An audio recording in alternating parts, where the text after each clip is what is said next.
All right, guys. Well, welcome to another episode of Bottom of the Bill. We got our boy Bradley Churchman on today. Thanks for being here today, man. I'm very happy to be here. Thank you for having me. Hell yeah. A man of God, Churchman, right? It's a little ironic. Not so much. All right, before we get started, we've got some shows to talk about. Side Hustle, December 3rd at Orange Blossom Review. Tickets are going quick for that one, so make sure you get them. June 5th, Hangout Express will be at Coop 303. That's our cover band name. Okay. Yeah. Hangout Express. Yeah. And then I'll be solo on June 5th at the Garage, and then June 4th at the Garage, and then June 5th at Brick's Tap House during the day.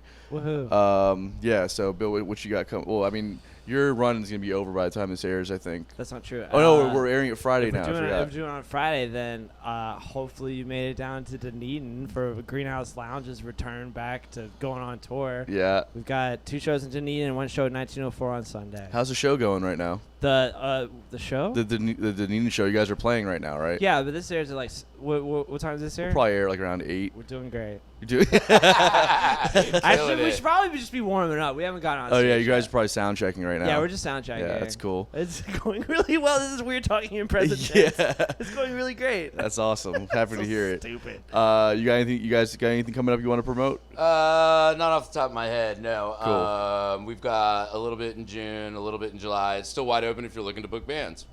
And that's actually a really good way to get people to your website to see where you're playing. You know what I mean? It's like you can pretend like you don't you can pretend like you don't know what dates you have, and it's just like I don't just go to the website and check it out, and then No, I literally don't know. No. Yeah. I'd have to get my phone out and look. Yeah. All right. So you want to give us some background on yourself and how you got started? And Well, music's always been a thing for me. I was very lucky to grow up with parents that were very much, while neither of them were musicians, they were both, music was a large part of my upbringing.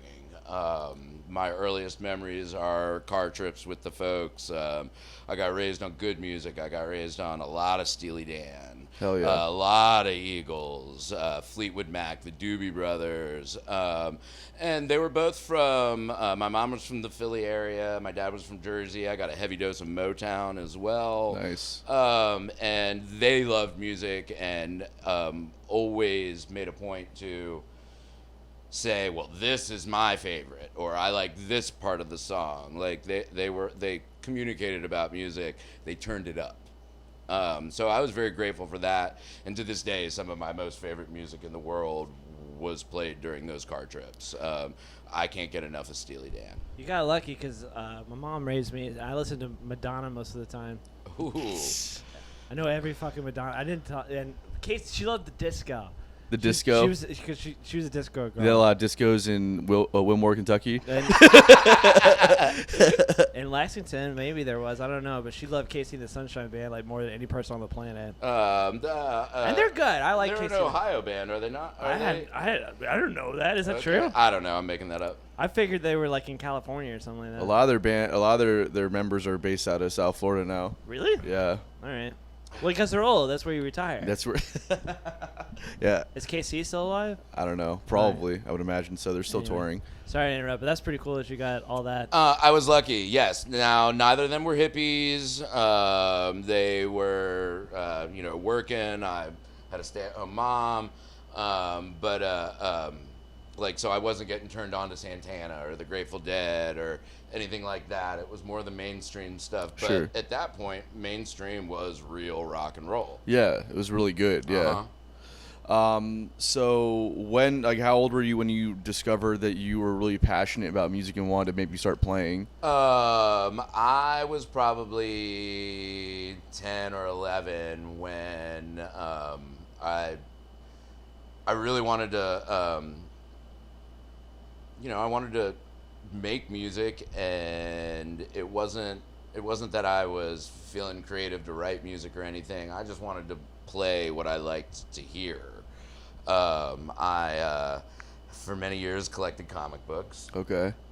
And was a total nerd about it. Mylar bags, cardboard backs. I read them once. They got put away forever. It was about, their worth, I guess, even at that age. And I kind of wore that out and hit a point where music was more important than comic books. And I went and sold my collection. I didn't say, hey, Mom, buy me a guitar. I said, hey, Mom, I want to sell my comic books. And we went out to a comic book shop. I probably got a third of what they were worth, and probably, 1/10 of what they'd be worth now. Yeah, probably. But we walked out the door. I was a happy camper. We went straight to the Music City in Manassas, Virginia. That was the name of the store. Went straight to Music City, and I walked out with a Kramer guitar. Nice. What's that? Exactly. I don't know what that is. Kramer was popular during the 80s. Oh. I'm 47, or I'll be 47 at the end of the year. Good for you. So we're talking 1985, 1986. It was Yeah. hair metal. Guns N' Roses probably hadn't even hit yet. Yeah, it was just Van Halen the whole time, right? And speaking which of, you used a Kramer. yeah, Eddie Van Halen definitely played Kramers. Yeah. I don't know anything about guitars. So.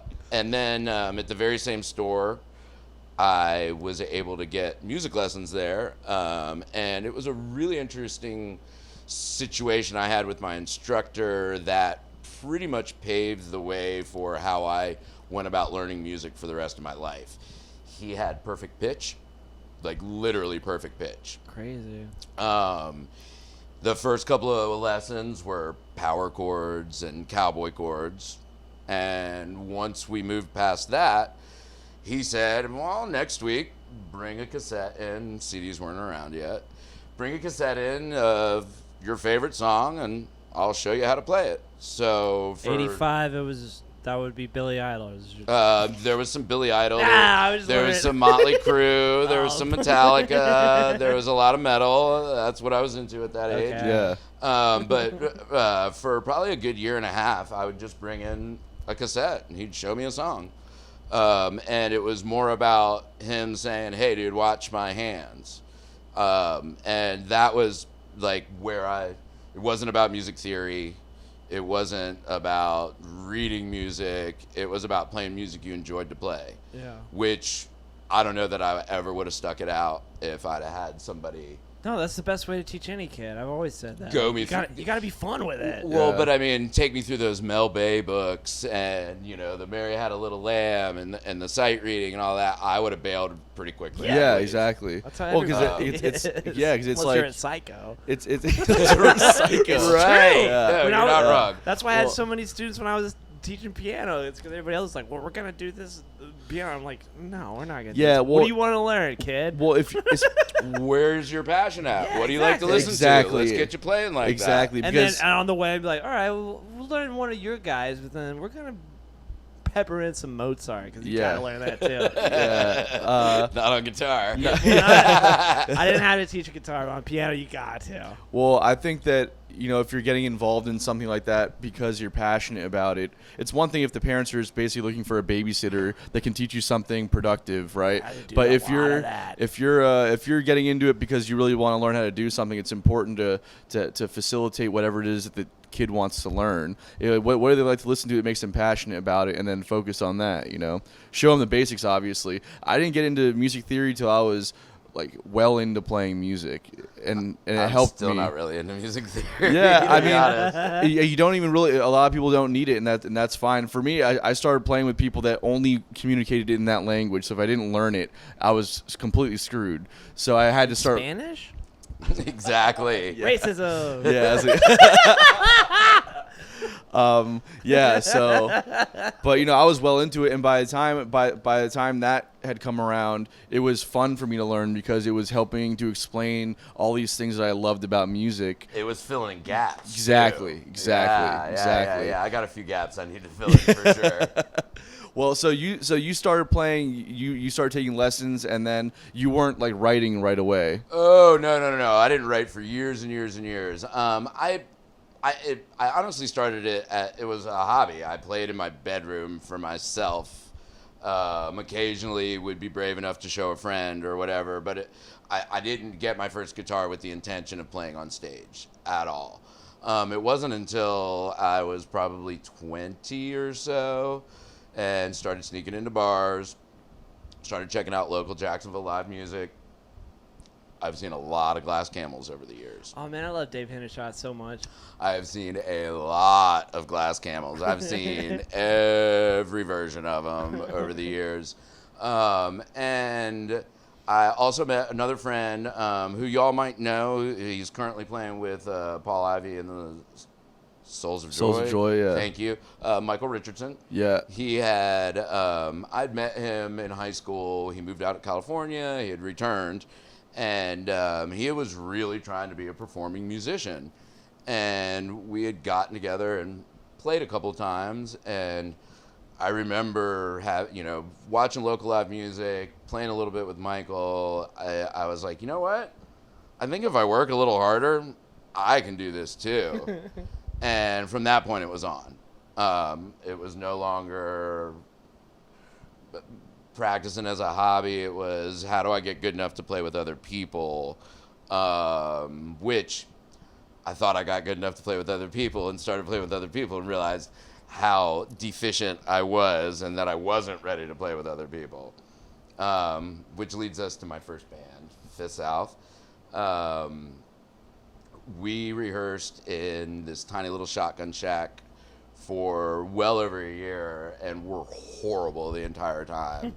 That's when I really learned how to listen, or that's when I began to learn how to listen. And how old are you? I was in my 20s at this point. Okay. I was probably 23, 24. I was like, yeah, I'm ready to do this. Yeah. I wasn't at all. We weren't at all. Mentally ready. And it took a long time for us to get to a point where we thought we could perform out. And even then, thankfully, Facebook wasn't around, and there aren't all these videos on the internet that everybody can go look up right now. That is true. And see how horrible we were. It's a fickle mistress that social media can make or break you. Yeah. But yeah, you don't no mistakes. I like the idea of never having to have a mistake on social media. Yeah. That sounds great. Yeah. That's why you just had to be there, man. It was great. They were awesome. Just be Yeah. word of mouth like it used to be. Right. You could never, Right. you could never be like, oh, he's fucking awful. Like watch him make all these mistakes. No, Yeah. unless you're taping it like the Dead used to do. Right. Yeah. Right. And even then, they're telling them how good they were. Yeah. No offense. I love the Grateful Dead. We'll talk about the Grateful Dead in a minute, I'm joking. sure. Yeah, for I'm sure. joking. So what kind of stuff were you guys doing? It was all covers when we first started. A lot of Widespread Panic, a little bit of Grateful Dead, hippie jam band stuff for sure. Had you discovered that stuff before you joined this band, or? Yes, I discovered the Grateful Dead in high school, and I'll never forget my mom walking in the bedroom and being like, "Are you listening to country?" Yeah. And me being like, "No, Mom, this is the Grateful Dead." And she was like, "That's not at all what I thought acid rock sounded like." Yeah. And I was like, "Me either. It turns out they're pretty good." Yeah. But I developed a passion for the Grateful Dead in high school. At that point, Jerry was still alive. Yeah. They were still touring regularly. I had the privilege to get to see Jerry several times. Not that I really knew what I was listening to at that point, but I can at least say I got to see Jerry. Last show was the Tampa Stadium show, which is all of my Florida Deadhead friends. It's like 99% of them. That was their last show as well. But from that point, it was me listening to all the bootlegs, all the tapes, and couldn't get enough of it, and spent probably my entire 20s into my 30s I got a question delving deep. about those bootlegs. I was wondering, because the way that I've always listened to them is on archive.org. Right. Which is that. You know what that site is? Yeah. Okay, but Yeah. How did you get bootlegs? They were on tape cassettes back Well, then. okay, well, where'd you go to get them? Your Deadhead friends, man. They all just had them? Well, the deal was Tapers got taper tickets, and the rule was you don't charge more than materials. Like if you charge for a bootleg, you're covering the cost of the cassette. Oh, yeah. And that's that. So tapes got traded around regularly, and everybody was collecting tapes. And I was fortunate enough to I was probably 20. I met a woman, Terry. She was 6 years older than me, Teresa Padalino, and she'd been on Dead Tour for several years, saw hundreds of shows, and she had an extensive tape collection that I just started going through, and stole most of them from her. Nice. I'm just trying to think of like how that must have been. So okay, obviously like a taper goes to a show, and then they record it, and then what do they make like 100 tapes to give out to people or something? Well, yes, absolutely. And you're like everybody's got the hippie jam band lot scene. Everybody's got a gimmick. Everybody's trying to swing something, sell something. Oh shit! Where they were selling tapes? They were probably selling tapes for 50 cents a pop. No kidding.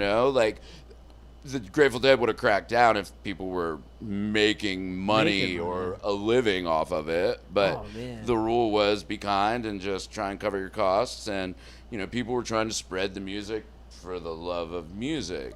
It's ultimately what got them to where they were and where they are right now as a legacy kind of thing. Yeah, it was all word of mouth and spreading around tapes, and I missed out on that whole. They were a horrible studio band. Yeah, I know. Really, I Shakedown Street's felt like okay. no, I felt no, the album is okay. I felt like what was that? What was their first like big studio album? Within the same year, they released American Beauty and Working Man's Dead. I think it was 1970. Which one was Terrapin Station on? Terrapin Station was on Terrapin Station. I didn't want to correct that you. That was years and years later. Okay. American Beauty's got drawing a blank. Ripple. Okay. And it was like through the 60s they were really a acid test band, acid rock band, and it was really experimental and got really far out there. And then with these next two albums, the American Beauty and Working Man's Dead, they really got back to roots and folky, because the Grateful Dead were originally Mother McCree's Uptown Jug Champions. They were a fucking jug band. Oh, wow. They were doing bluegrass, and Jerry's first instrument is the banjo. Oh, I didn't know that. I didn't know that. Yeah, they were a string band initially. He didn't know that Jerry had 4 fingers on one hand. I didn't know that yeah, either. his little brother cut it off with an axe. Is that really what happened? I thought it was a motorcycle accident. No, they were chopping. You're thinking the Allman Brothers. They were. Oh man, They, that's so fucked up. they were. It's true. I know is it's true. true. But like, good lord. They were cutting firewood, and I think Jerry was holding a piece of wood for his little brother, and Chopped it off. Jerry Cut it right off. He got in a motorcycle accident. I know that. And then he was in whatever. I'm not he even, drove BMWs. I don't think he drove motorcycles. But like before he started the Dead and everything, like that's how I thought that he okay, whatever. I don't know how he did lose it. Well, anyways- Brad just told you. I know. yeah, his little brother cut it off with an axe, chopping wood.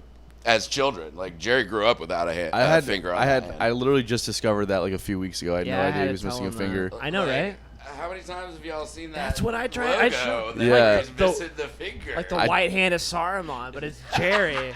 and he's missing the tip of his middle finger. Yeah, I just never put it together. Motherfucker could still finger pick like crazy though. Yeah. With that, and it was his right hand. It was his finger picking And hand. he used that weird Nub? mutated digit. I don't know, but It's he a good could. band But name, by the way. he could still finger pick with the other four.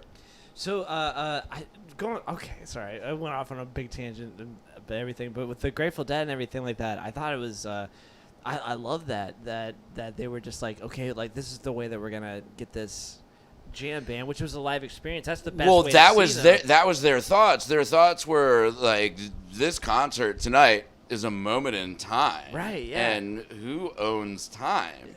We don't own time. So y'all can have this, just don't try and make money off of it. Right. No, yeah, but the whole like community of it where you're. Because nowadays, like you said, all you can do is just download it off the internet. But I imagine like those connections and everything that you make, like, hey, do you want fucking live music? It's right here. You know Well, what I mean? Like, on the lot. and then just imagine, so like you befriend a taper. Exactly. And then you're like, dude, were you there 3 weeks ago? That show was fire. I need a copy of that. Exactly. And you start making tapes for your friends. Well, are we too far gone into the future now where we can go a little bit back where we're doing like records and everything? Just bring tapes back. Well, they've tried to do that already. They're like It's not, but it's not like catching a lot. on. It's not because cassettes don't sound good, and the and like the No, punk, and they- each generation, like, so if I've got the first generation recording off the master tapes, and then I make a copy, it's a little less. Yeah. And then he makes a copy, it's a Yeah, little less. And that's then true. further on down the line, it I just- deteriorates. I the hate- punk kids tried to bring it back for a while. Well- like when I was in like my mid-20s, early 20s, it was starting to make a comeback with like the punk scene. And I remember working at Sam Ash down in Miami, and this one dude was like, "Hey man, you guys want to come by listen to some cassettes later and this and that?" And I was like, "Bro, this is like I like vinyl was a thing that came back because it was something special about that. No one liked cassettes, even when they were around. It was like I do. Yeah, but but why though? They don't sound good. Because that's Vinyl what have I a had sound when I was to a them. kid. Well, you know, It's nostalgia. it's nostalgia. nostalgia. Like vinyl has a Do specific they make thing tape to it. players anymore? Like, could you, like, if you had That's a tape the cassette, problem. could you literally play it on something? I have a boombox from like 2000. I'm sure it that sounds great. I'd love to listen to music on it. You can make mixtapes I bet on you it. could EQ it too. It has a double bass boost on it. It's got a button. Yes, that, I remember that. yeah, and It reminds me when I used to like record songs off the radio when I was a kid. Exactly. Just like try. Make It's like, mixtapes oh for man, your that fucking girl. Beatles song. I know that fucking Beatles song's coming on today on this radio station at 2 p.m. I'm gonna make sure that I'm right there when it comes on, so I can just press record on it. All I'm trying to say over this umbrella of conversation Sorry. is just that I wish that was a thing still at festivals. I understand now Oh, that I see what you're saying. is like you can be like, oh, you can download this and everything like Well, that. and nowadays, You can't hold it in your hand. exactly right. There are no liner notes. So one of my favorite thing about Grateful Dead tapes were the way people decorated the liner notes, but like the way they would spell certain songs or abbreviate certain songs, and it was always fun. Just Very customizable. yeah, absolutely. Yeah, that's Like, Shit's cool. gone now. I want to bring it back. We don't Totally have to gone. we don't have to do tapes, but there's got to be something. You know what I mean? Well, they call it NFTs now. Fuck you. That's like the most what's an digital thing. what's an Okay, so Oh, don't. I don't really know fully what I'm talking about on this subject, but it's part of like the cryptocurrency thing, and it's a You already lost a me. ton of fun to talk about. You I'm just already lost saying, me. There's like some Cash bands. is king. Yeah, some bands have released NFTs and made like a shit ton of money because it's essentially like it's kind of like paradoxical in the sense where it's supposed to be like the original digital stamp of whatever piece that you're putting out. So it's like essentially have like the NFT would be like the equivalent of having like the real Mona Lisa kind of thing. But like the problem is that you're printing like 100 NFTs. You're making and- it too complicated. It's like getting an original piece of artwork, but it's digital, and there's only like a certain amount of them, and then you have one of them. Call me old-fashioned, Yeah. but there's digital artwork isn't original at that point. No, because it's a copy of it. It's a copy Thank you. of the original. Like don't know unless how you've it works. literally got the pen and ink drawing. But the way that you can kind of digest it is like imagine like getting the White Album first pressing. You know what I mean? Yeah. That shit's worth Okay. a lot of money unopened. Totally. That's what it is. That's the way Okay, that you can think of. but it's not like original artwork by an artist. But you've never owned the original art of an artist except in its physical form. But even like for music, though, you never had the original but- form. No, NFTs it's impossible to have Exactly. like unless you literally own. Back in the day, it was If you got the tapes, masters, yeah, like Kanye, trying right. to get them back. I think Right. NFTs are supposed to be the original one, though. That's what it is. It's supposed to be the original one, which I don't understand how it works. Or That's why maybe- I prefaced that well, by are saying they I don't know what I'm drawing talking it about. digitally? So therefore, it's already a It's not digital just- media. Well, it's not just like a piece of art. It's also music. They have Everything. they have like Now But you're it's all losing me. digital. yeah, Exactly. Yeah. like, they have like these It's really entire like art complicated. galleries with like these NFTs where you can go. It's like very immersive. And it's like a whole thing. This And dude it's made just- like $35 million selling his artwork on NFTs. On one day, he sold like 20 different paintings, digital paintings, for $35 million. yeah. it's the future for sure. But I'm saying it's basically the same thing as selling tapes. I don't want to do that. I want to go back to fucking selling tapes. Yeah. I didn't even get to live in that. I think it'd be a lot of, well, it probably sucked. There's probably some bad parts about it where like it just like, oh, this is the wrong fucking tape maybe. Did that ever happen? Well, I mean, like you'd get a tape and you'd play it into the ground and you'd be like, oh, it's about now it's gone. It's like 8 beats a minute slower than it used to be or whatever. Bill, like, is that just on OBS or is that the camera? You can't play along with it. Hey everyone, just want to take a second to talk to you about one of our favorite music venues, Blue Jay Listening Room. Blue Jay is a space for true music lovers where every ticket is a backstage pass. Silence your cell phones, enjoy a nice glass of wine or craft beer, and be part of an intimate experience unlike anywhere else in Jacksonville. Hear national and local artists sing their original songs and share the stories behind them in a space carefully curated for the premier show-going experience. I personally have seen some of my favorite shows here, as well as having played with some of my heroes. Not only is Blue Jay a wonderfully unique experience, it has become a staple in the Florida music scene. Mention Bottom of the Bill on your next visit and receive 10% off your tab. Blue Jay is located at 2457 3rd Street South, Jacksonville Beach, and be sure to check out www.bluejayjacks.com for news, ticketing, and events. All right, sorry guys, we had some technical difficulties and just had to get that fixed. So we were talking about tapes and NFTs. the Grateful Dead. I don't want to talk about NFTs Good, anymore. because I'm Let's fucking go. sick. I'm actually curious when. Like, I asked this to a lot of musicians because it's like when people have this idea of like being in a band before they're actually in a band. It's like very like glamorous and whatever to them.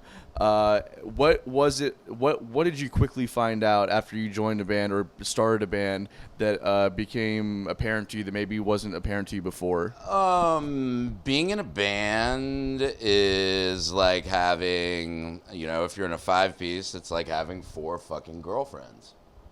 Everybody's got a strong opinion. Everybody's got a really big idea of how this should go, and they don't always or rarely coincide or, come together. Right. The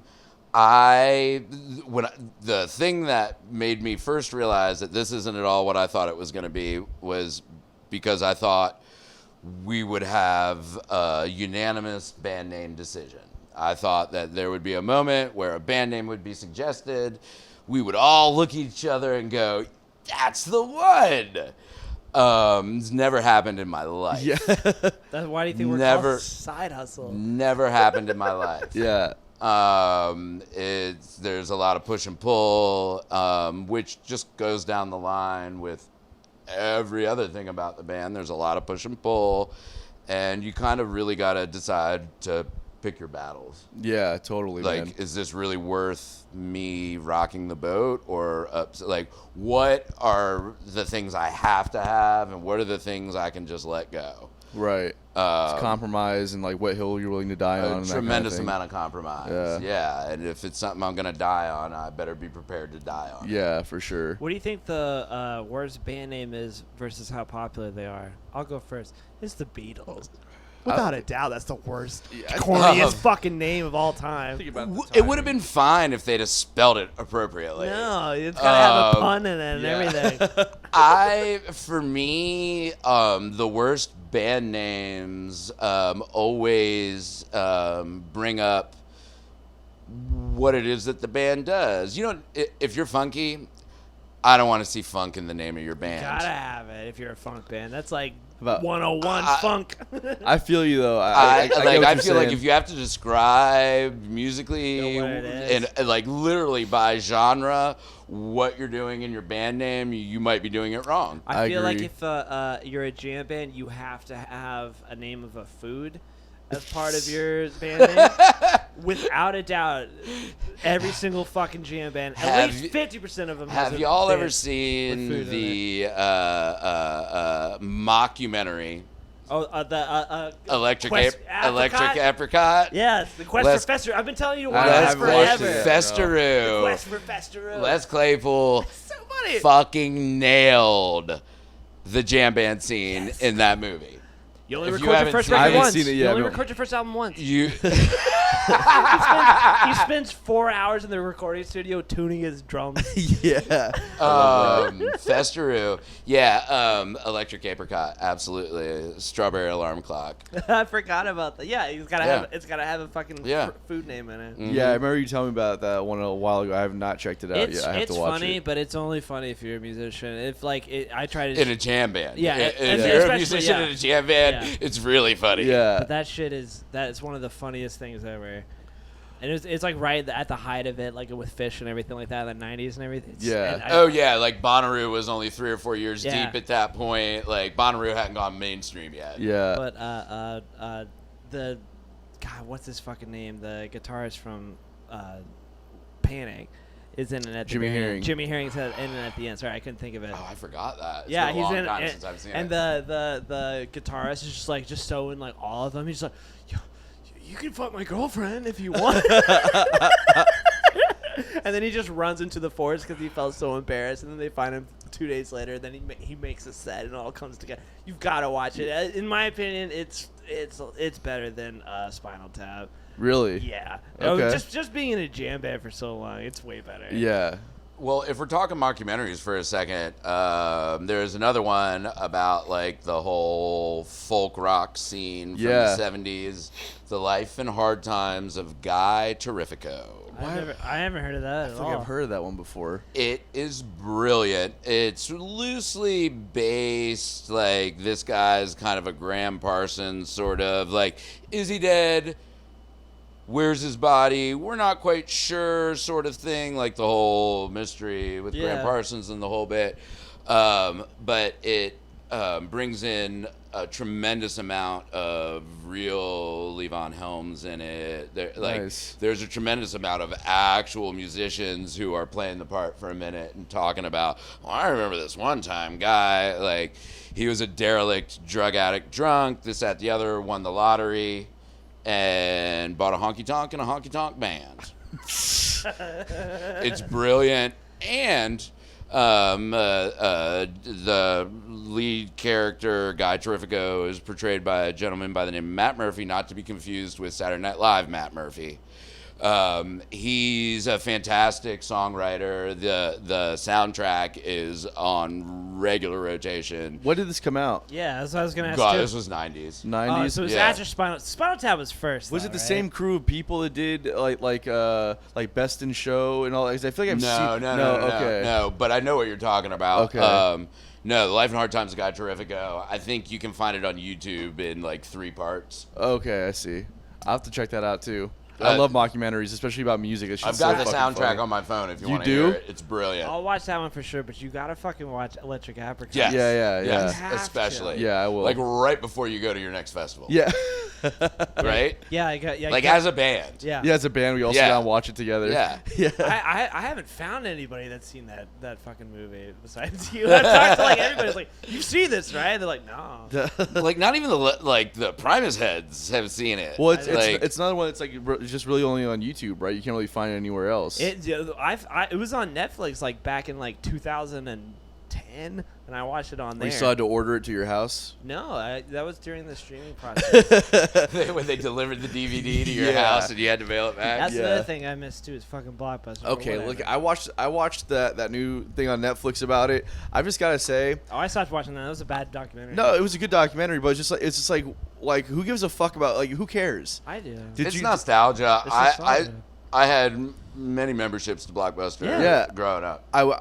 We used to go there after like on Fridays. Like my dad used to take us there, literally every Friday. And we had the You movies must of have the had a weekend. really great childhood. It was. Yeah. Well, notice how I said that my dad used to take us there. Oh yeah.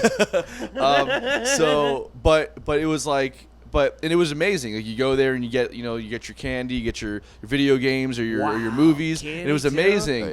Oh, like movie theater candy. Yeah, say exactly. it. Fucking Yeah, like the big boxes. yeah, big boxes. And it was amazing. I remember I used to when I was in elementary school, I was obsessed with Elvis. So I would like order all of his movies. They never had them in stock, but you can order them. So I would get like Jailhouse Rock. I would get like King Creole. I was a big fan of Elvis movies as a You child. were? Oh yeah. I don't understand it now, but I used Because he's Nerd, fucking Elvis, He's the king, he's dude. a fucking king. That's what it was. And I was obsessed with his music and just everything. Well, not really his music, right? But I mean, I was obsessed with what he did with other people's music. And, and yeah, and I thought he was just like the coolest human being on the planet. So I used to order those movies. It's great. But then I'm just like, but it's done now, and we can just move on, right? Why do we have to like keep the one Blockbuster in Oregon fucking open? I'm sorry to keep this topic going, but like, yeah, I that's what I'm trying to say about the tapes and everything like that. I miss all that shit now. And actually, I feel bad for all the fucking kids that don't get to do that anymore. Wow, they get to hang out at home and just watch Netflix and that. TikTok all day. They just hang out at home too much. Technology is quickly passing me by. Yeah. My smartphone is way smarter than me. Yeah. Like, It's hard to keep up with, bro. It's a lot. For me to be able to navigate the internet and basically I need help at this point. Yeah. Yeah. I understand that. Without a doubt. I need help too. It's really frustrating. I just wish, like, I don't know, like, there's got to be some sort of government subsidy for keeping something alive like that. Oh god damn like, it, Bill. just like maybe like you get to have one video rental we place per city. We'll use Bezos bucks, right? Perhaps, Yeah, perhaps they just have it all at the Library of Congress. That's true. We can get it. You can still rent movies at the library, or can you? I haven't been to the You know library. what the Library of forever. Congress is, yeah. Yes, I know the big Okay. one. But I'm thinking, like, for posterity's sake, maybe, somebody donates their Grateful Dead tapes to the Library of Congress. But all of them are uploaded to archive.org. They are, but they're not the Grateful Dead tapes that he hand decorated by himself. Exactly. Yeah, And- they're not. Are those in a museum somewhere? Indiana Jones style. It belongs in a museum. That'd be cool. They probably will soon, I suppose. I grew up in Northern Virginia and spent a lot of time at the Smithsonian. Yeah, that's pretty cool. Speaking of like movie, like Archie Bunker's Armchair was in. What? Yeah, there was a big grease spot in the back where his head was. Gross. Oh my god. Did you ever watch that show on the Family? I love that show. Me too. When I was a kid, yeah. I used to watch it. it Nick at Night. Yeah, Nick Yeah. Knight. Super PC. Not at all. I watch like I've seen clips of it recently. I'm just like, It's horrifying. that is some wild shit. Is, Horrifying. Yeah. is Pollock PC now or no? No, not at all. I can't say that anymore. No, I Who don't does, think who so. does that offend? I- Meatheads or Polish people. we'll ask our Just drummer about it. kidding. Jeez. All right. So, anyways, so at what point did you get involved with the Freebird and start working over there? So I worked next door to the Freebird at Campeche Bay. I bartended there for 10 years. Rest in fucking peace. The Oh, best yeah. fucking restaurant and the beach. It's good. You had good tacos there. Absolutely. I learned a lot there. I learned how to bartend there. Anyways, Freebird sprung up, and we were the best food closest to the Freebird, so we would have the management in there getting food. Tim Hall would be in there getting food all the time, and they'd come to the bar, order to-go food, and I'd chat people up. Aspiring musician, and David Raymond was their general manager at the time, and every time he came in, I basically said, "Hey, how do I get a job bartending there?" And after, it could have been months, it could have been in years. At one point, he was like, "We got a sold-out show coming up in 2 weeks, and I could use an extra bartender." And I was like, "I'm your boy." So for about a year and a half or so, I was a guest bartender. I'd come in when they were super busy and needed a little extra help, which really worked well for me because if they were super busy, Making I made money. a ton of money. Especially drinks were probably really expensive At Freebird? there. Yeah. Not too bad. No. No. I went there Freebird- once, so. So you did go. Yeah, one time. It was shut down shortly after I moved here. It was so the best, but I don't think I ever bought a drink there ever. really. Were you not old enough? Didn't need to.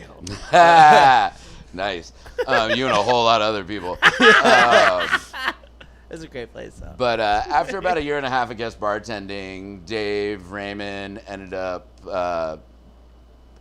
he had a baby on the way, got a job with, full benefits and whatnot, and he recommended for me to become the manager. and Judy offered me the job. I didn't hesitate to take it. I'd never managed anything in my life. It was a huge learning experience for me. I learned a lot of things not to do as a manager. I spent better part of a decade there, learned invaluable lessons as a manager, as a musician, as venue staff. Watched a lot of people show their ass, watched a lot of people be extremely respectful, and everything in between.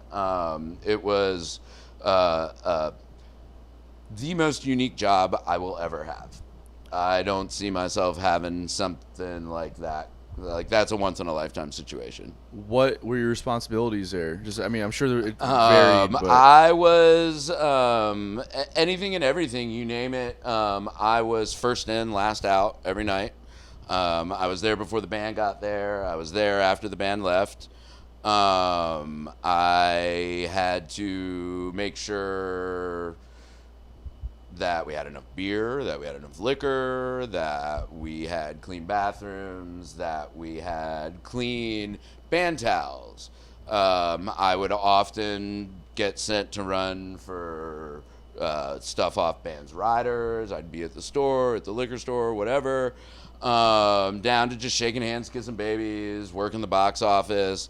The thing I probably did the most, and it wasn't the most fun, would be through the course of a show. We had a very on-point security staff. We were an all-ages club. Billy's like, no. We were an all-ages club. They were good enough to I keep didn't me. think you were gonna see me. They were good enough to keep me busy, anyway. Yeah. Sounds like a great staff. They're gonna get the dumpos for sure. So Freebird Not me. Ever. Freebird Live was owned by Judy Van Zant and her Yeah. daughter Melody Van Zant. Judy's nice. Judy's the widow of Ronnie Van Zant. Melody is their daughter. Yeah. It was very important to Judy that we were all ages. Yeah. 12 and up. And that's my favorite rule about Freebird. You can't chew bubble gum. This is on the fucking website. Absolutely. So stupid. You can't chew bubble gum. No, I'd love to hear why, though. Scraping bubble gum off the floor. Yeah. But it was so funny, like how Or under the rails, or off the walls, or wherever Yeah, somebody it's put gross. it. on Yeah. the rules, it would be like the third one down. Yeah. It was like 12, something, no bubble gum. It was clearly written. Those rules were clearly written by somebody who had to scrape bubble gum. But that was my favorite thing about that. No fun. Anyways, it was crucial that we remained all ages as often as possible, and I think there were very, very, very few situations. I think the Jenna Tortures were one where we went 18 and up.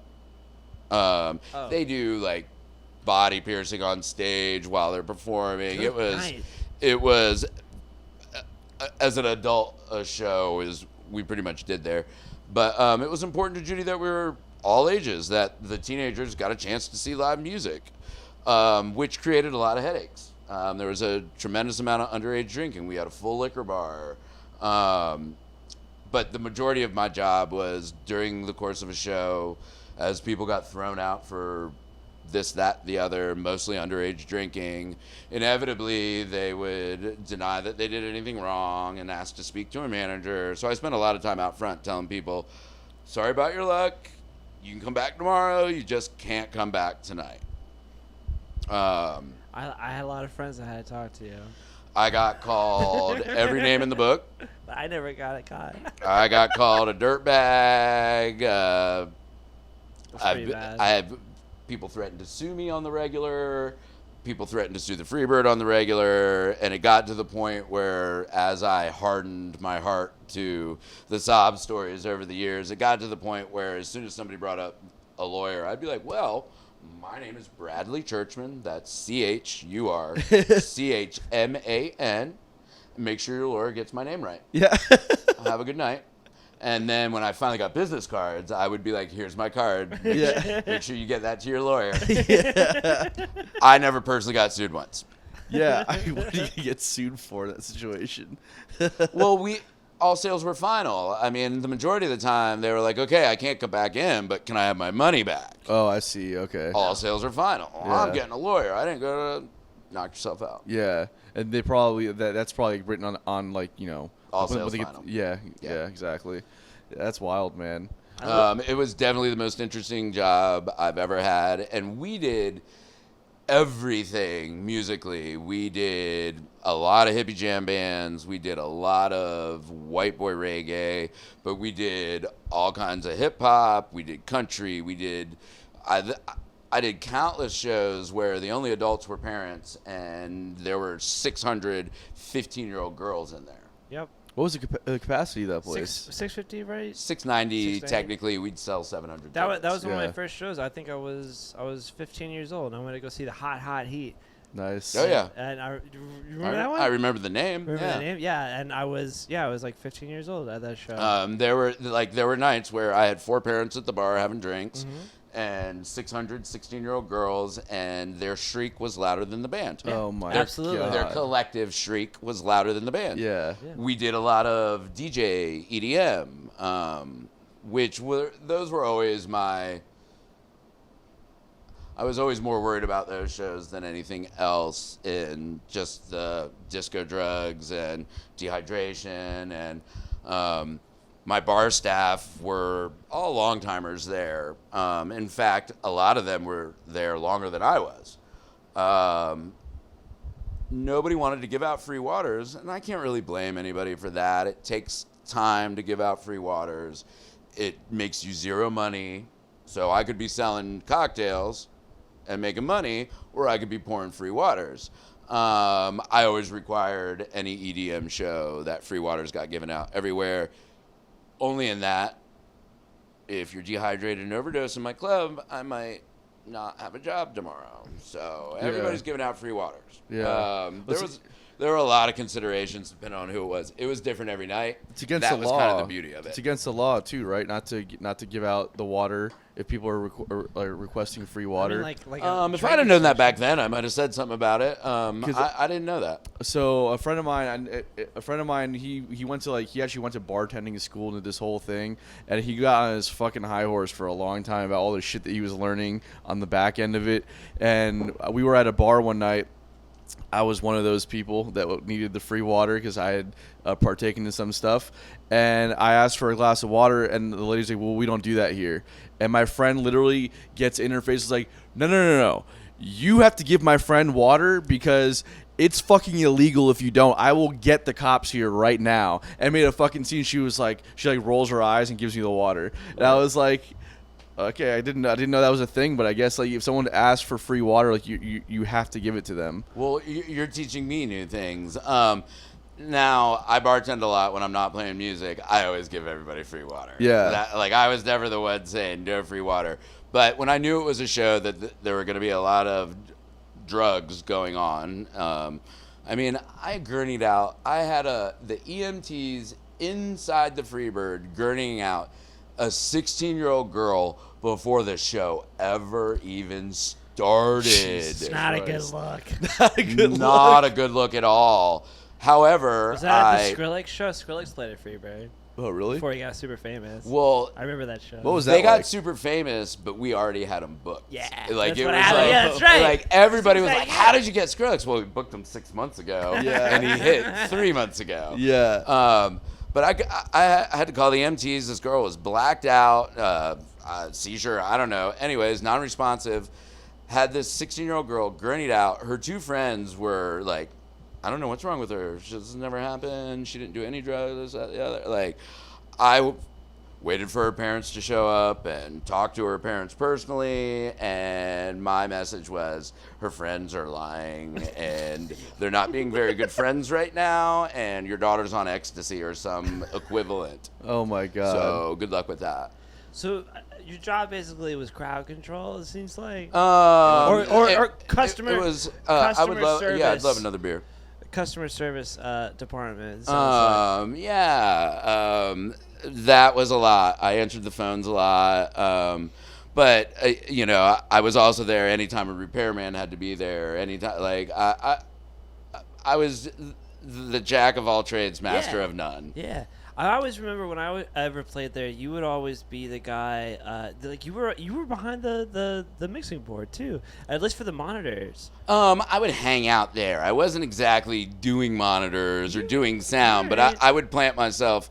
Front of house is always the best sound, Of course. in the room. Yeah. Like if you're new to going to concerts, you always want to be near front of house because that's where it sounds the best. Yeah. I would also hang out in Monitor Beach a lot just to get an eye on. I could see the crowd, I could see the band. But I do remember you definitely doing a monitor check for me at least one time. We must have been shorthanded. Okay. Probably so. You got the B team It that was probably day. for a jam band Proud to night say on, that's on a fucking Wednesday. pleb work, bro. You know I what didn't. mean? You definitely You didn't got see the me B doing team that. that day. If they had me helping you with monitors. I remember. I That's do hilarious. remember that. Uh huh. Well, whatever. Yeah, I miss Freebird just as much as the next guy, but I'm sure you did too. I remember do. you played the last show there too, right? No, I didn't get to play the last show I there. thought that you played with them. anyways. No, at the end. So the last show was Galactic. Yeah. Yeah. They I- had JJ Gray come in Yeah. and play, sing with them. I didn't mean to interrupt you. What were you saying? No, I played the second to last show there. Oh, you went to the Okay, second right last on, show. right on. Not the last show. He's had to get that in there. He couldn't help I himself. did. I'm sorry. What an asshole. At the end of the night, after the music was over, I was on stage, Judy was on stage, Melody was on stage, and we all got to get a hold of the microphone and say thanks for a little bit. I was the idiot who high-fived the front row like 10 times. Well, I mean, at that point in What? time, What was the problem with doing that? because he's probably I was super excited. yeah, No, I'm sorry. No, why is that? Why was that a problem? To high five him 10 times. because you're a nerd. You don't know what's cool. That's the problem. No, I said it was awkward because I just kept, I don't know. I didn't know what to do really. Yeah, that's got to be a weird situation to have to. Do you is it a sore subject to talk about why it is not Freebird anymore and now it is Surfer? It was out of my hands. I had nothing to do with the decision. I was management. I was not ownership. And I think ultimately at the end of the day, Judy and Melody had gotten into doing festivals at the park, at Swanee and whatnot, and we're looking more towards doing bigger things. However, not 7 days a week, hard set schedule. And at the end of the day, I think they got the offer that they were looking for. Of course, yeah. I'm Yeah. sure they made a fucking You know? mint. But I guess nothing good lasts forever, and god No. damn it, that was the best way, I guess, to spend your 20s at the beach. Well, for me anyway. Oh, That's what it was. It was the best way for me to spend my 30s. Yeah, absolutely. I had a great fucking And time. Surfer Bar just sucks. We can just say that. Oh, can we say that? I can say that. I'll say it. I don't What care. my thing that I always say about Surfer Bradley's Bar. like, well, I'm not saying that. my thing about Surfer Bar is they turned the Wait for fucking stage into a surf shop. Yeah. And Yes. fucking just the best fucking musicians ever have played there. The only times I've been at Surfer was because they paid me to play music. Yeah. Me too. Same. Like literally, you had to pay me to get through that front door. Yeah. Man. That's That's why a shame. I moved over here. I was like, Freebird's fucking gone. When am I gonna go to fucking see music anymore? I'm out of here. well. Took That's you what like happened. That's took what you like happened. 5 years. That's what happened. That's Billy didn't move here till last year. Actually, Whoa. Freebird shutting down was the reason why I came to Riverside. That's what happened. That's what happened. Tim Hall, who was the talent buyer the Yeah. entire time I worked at Freebird Live, also owned Jackrabbits the entire time I worked at Freebird Live. Tim Hall is single-handedly responsible for any cool music coming to Yeah, he's our the best. town. He's the Without best. a doubt. Yeah. Single-handedly responsible for it. Back in the 80s, he was in San Diego. Yep. Yeah. Opened up a club by the name of Brick by Brick, Yep. do you which know- is to this day still open Yep. as Brick by Brick doing live music. Yeah, Awesome. he gave us he was on the show a few months, maybe like 6 months ago now. He gave us a whole rundown on it. He's got some wild stories, Yeah. that guy. Tim Hall not only has wild fucking stories, he's got the kind of memory that he remembers everything. He does, bro. I brought up a show that we played for him like 2 years ago or something. And he told you how many tickets you sold Yeah, and he did. what the bar did. Yeah, I was like, you put on shows like all the time. You remember our show from like 2 years ago or so? He remembers every show like that. That's No, so bro. wild. He's been doing this since the 80s. I can't imagine how many thousands of shows he's done, but every time we had a band at the Freebird that we had previously that Tim had ever done business with before, I could count on being able to say, I don't remember what happened the last time they were here. And Tim would quote me how many tickets we did. Yeah. Tim would quote me how much money we did behind the bar and then recommend how many bartenders I should have for that. He's a national treasure. And it probably didn't Without even a doubt. Absolutely. it probably We didn't love you, even Tim. It probably didn't even seem like he had to search for the information in his No, head. no, He just just boom, nonchalantly there it was just Boom, like, there here it it is. was. Yeah. Yeah. He's something else, man. It's But those, yeah, it's those baseball fans that know all those fucking stats. That's exactly what it is. Yeah. It's that type of person. They're just like, they know. I bet he fucking knows Manny Machado's fucking the RBI average for the fucking past 6 years. Yeah. Ready Yes. to go. yes. And Tim Hall is a very big baseball fan. And that's from San Diego. Yeah. That's what I'm trying to say. That's wild, Yup. man. So I'm curious. So every time we get somebody who's been involved in the back end of stuff, I always like to ask about the riders and the crazy riders that you had to fulfill. That shit cracks me Yeah, up, that's the man. best. You saw the one rider that really kind of chapped my ass. You watched one of them last night. I'm not going to get into names. This was before. This was before there were like health food stores everywhere. This was before there was Whole Foods at the beach and all that. In addition to several bottles of organic red wine, I had to find an 8-ounce jar of organic tahini. Like the Greek sauce? No, that's tzatziki. That's Wow, tzatziki. Bill. He's from Tahini. Kentucky. I apologize. Tahini- Born and raised. Want to fight about it? Tahini's a little farther east. Oh, okay, all right. The only thing I know that tahini goes in is hummus, and it's like the littlest amount. But we busted our balls looking for this shit all over town for hours. And it seemed a little over the top to me. Out of like 5 stars, how like famous was this band that asked for something so minuscule? Well, like he just that? said I saw one of them last night. But if you were to give I him would an amount of stars, I would say 3.5, 4 stars. wow. Out of what? Out of 5. Out Out of 5? Out of 5? Yeah. Okay. Wow. I mean, everybody knows his name. Do they? Could everybody say 10 songs? Probably not. I know I couldn't. Are they are they Don't from do New this. Orleans? I don't even know. Oh, I then couldn't say for sure. okay, it's definitely the other person I was thinking of. He might have played keys last night. There it is. Burt Reynolds? No, shh. Exactly. Lonnie Anderson was out there The watching. fucking bandit?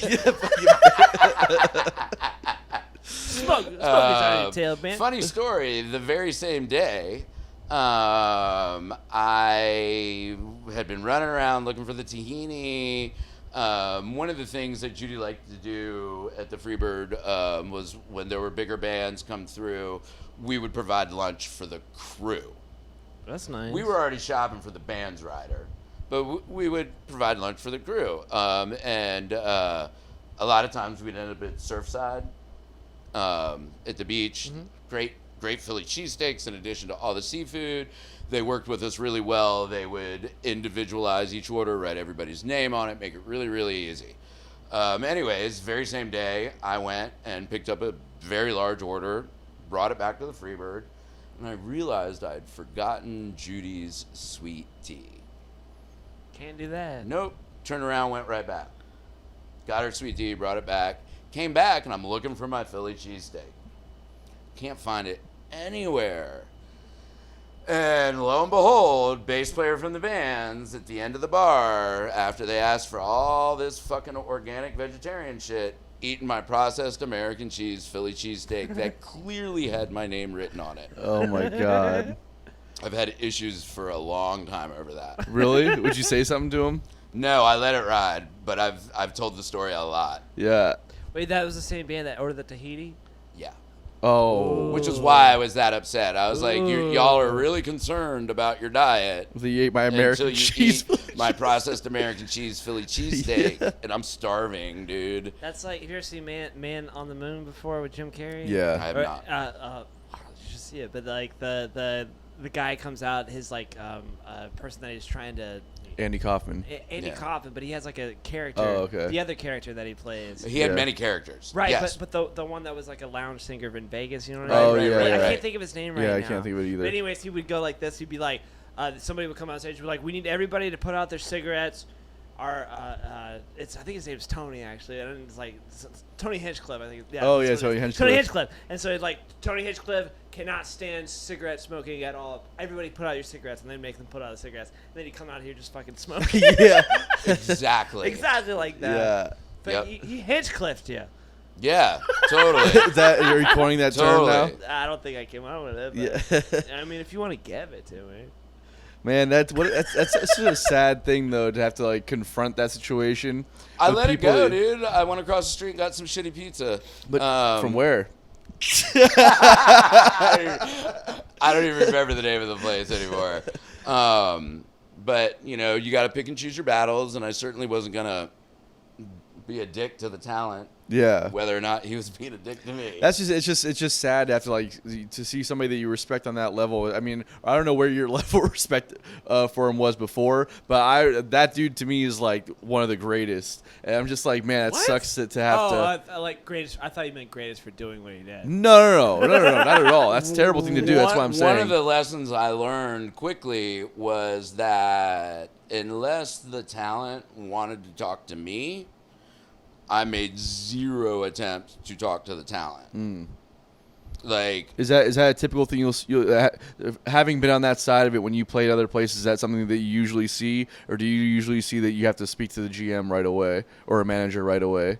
well, at the Freebird, if it was a band I was into or whatever, they all had tour managers that handled all the communication. Yeah. Like the band didn't have to speak for themselves; they had hired somebody to do that. Right. So I wasn't seeking out photo ops, or in fact, I don't have a single photo with a single artist from the Freebird. Wow.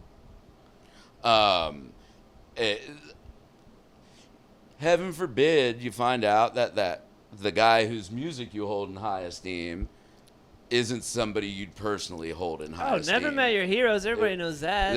Yeah. So I learned very quickly that if they didn't talk to me, I didn't talk to them. Yeah, that makes sense. Yeah. Speaking of lessons that you learned working at Freebird, I'm curious. You know, there's this dynamic you see a lot out, especially on social media these days, where people are like, you know, you got to pay your bands, you got to do this, you got to do that, and how bands are being taken advantage of constantly, which is true in a lot of situations. But I feel like there's a lot of misunderstanding of how a venue like that works versus how maybe like a bar works. And I think that were there things that you maybe had a preconceived notion about, having been on the band side of it, going to work at a place like that, and then maybe working there shifted your perspective a bit? Absolutely, 100%. First off, venues work really hard to put on a show. A lot of overhead. A lot of overhead. A lot of running around. You never, ever want to be rude to your sound guy. Yeah, that's Period. for sure. He makes or breaks you. I watched. You want to be respectful. You want to say thank you. You want to mind your manners. You want to be professional on stage during sound checks. You want to pay attention. Like, more often than not, the going statement around was, if they don't care, I don't care. Yeah. You want to go in there and make it known that it's important that you get the best out of the situation and that you're there, like in your head. You're there. You're paying attention. You don't want to run these people around. The last guy on earth you want upset with you is your sound guy. Yeah, For sure. That should be 101. He holds the keys to the castle. Have you ever Or had it? or she, because we're 2021, right? They. Or they, because we're 2021. Whatever you guys Sound want to- person. Sound person. Or not. And sound Yeah. sound being. Sound entity. Sound entity. One of these days I'll be a sound being. I Have can you only ever- hope have you anyways. ever- have you ever had Mentally a, sound. Yeah. a fucking bad sound guy? Like, I'm sorry, not a bad sound guy, because you'll have like a really nice sound guy that just sucks with what he's doing. Sound being. Sound being. But at the same time, like I've had somebody just be a dick the whole time, and like Well, a lot of them are just cranky. You know what I mean? nah. I mean, Oh, like there is that stereotypical older, yep, cranky definitely older. sound guy. Definitely Yeah. younger Les guy. Targonski, I'm not maybe sort of talking about you. Sometimes it happens, man. And I agree with you 100%. I'm just saying there's like a 1% chance where like, and you still have to be nice to him. No, otherwise- you gotta be if- the if- nicest to that person. If he is for mixing sure. your sound, Yeah. you have to communicate clearly. Yeah. And if it comes to a point where you have to stand up for yourself as far as like in a functionality and a procedural sort of way. No, I'd prefer it go this way than that way. But you always want to do it with the most respect you could possibly give. These people work hard. And house sound guys know their room better than your sound guy. Yeah, totally. That's definitely true. I watched our house sound guy mix the pants off of many a touring sound guys with the opening act. Opening act sounded better many, many, many nights. So there was a few incidences over the years that I've had where you get either sound guys that are new or maybe that have a different perspective. Maybe have not. I don't know. Maybe just don't know how to mix a band or whatever it might be. But I remember one time we were playing. It was when I was still living down south. I was playing with this band. We were doing like an outdoor kind of festival situation. It was like a big band shell or whatever. And the guy was like, "Hey, can you turn your amp down?" And I was like, "Okay." And he was like, "Can you turn it down more?" I'm like, "Bro, we're playing outside. This is a 30-watt amp, and I'm at like 1 right now." I was like, "No, but I'm gonna put it all through the house." I'm like, "Okay, but you don't realize that I need." Like I need to turn up to a certain volume to get my tone. Yeah. Exactly, and then, but I'll just turn down more. So I was, you know what? I'm gonna prove you wrong. I turned it down to like half of 1, right? And the band leader at the time was like, "What are you fucking doing? Like, turn up." He was like, "He's telling me to turn down." Everyone in the crowd's like, we can't hear you." I'm just like, "See, and now you're the fucking asshole, bro, because you just like and the same shit happened." Not the guy who did something super passive aggressive, but yeah, the sound guy was the asshole. Yeah, I was being passive aggressive because I was trying to tell him what I was already explaining to him what I wanted to do, and he rejected it. So I was like, okay, well then we'll try your way, and we're just gonna watch you fail because I don't care about this gig. You know what I mean? Well, from watching it happen at the Freebird, you can always turn your amp around yeah, to face the back. For Yeah, sure. I've seen that before. I've seen people turn their amps around backwards. I've seen them turn their amps around backwards and then push it all the way against the very back wall. Yeah. Y'all familiar with Junior Brown? Yes, I love Junior Brown. Junior Brown, you need to check him out. Okay. He doesn't like guitar players. He not- well then never mind. I love that. What are you talking? But he would turn his Fender tube amp all the way up to 10, put a microphone in front of the face, and then wrap sound blankets over it. Oh wow. Like, it's all about the tone, but you don't want to rip anybody's face off. Yeah. There are other ways to get around that if you're looking for the tone. You can turn your amp around. For sure. You can cover it with a sound blanket, get your tone and not. But in a festival situation, it's throw and go. It's not like you had a sound check before doors open. Yeah, or something exactly. To discuss this, it's Yeah. throw and go. You kind of have to go with what they're dictating. Yeah, it's just like I don't even play that loud to begin with, so it's like I just like to get my I just want to have like some oomph, you know, like you said, like just get that tone You want going. it to just start breaking up a little bit. Exactly, Yeah. exactly. So yeah, that shit pissed me What off. are you playing these days? I play a 68 custom, like a reverb, Fender Reverb Deluxe. So you definitely want to get a little volume on that. I need at least to be at a 4 or 5. If I'm playing outdoor, 5, 6. If I'm playing inside, if I'm playing at 1904, I'll keep it right around 4, 4.5. If I'm playing outside, it needs to be at like 5 or 6. You know. Yeah. So weird how y'all have volume knobs that only go to 10. You know what it is for keyboard? Like 100. 127 Yeah. is max. Yeah. That's weird though, right? Yeah. You It's know just that? was digital versus Every knob on a keyboard is 0 to 127. Why 127? I don't fucking know. But Really? That's what it is. Yeah. I guess because they just like how Fahrenheit was invented, they wanted like more numbers to get it like super precise. I see. What are you playing these days? The same Hot Rod Deluxe I've been playing for 20-some years. I love those amps, man. What's that? It's a Fender another tube Fender. amp with one 12-inch speaker in it. So it's a little guy. It's 40 watts, right? I'd have to Google. Yeah, I think they're like 40 watts. They're like, it's not like, so you have like a Blues Junior, which is like one, I think, 10-inch speaker.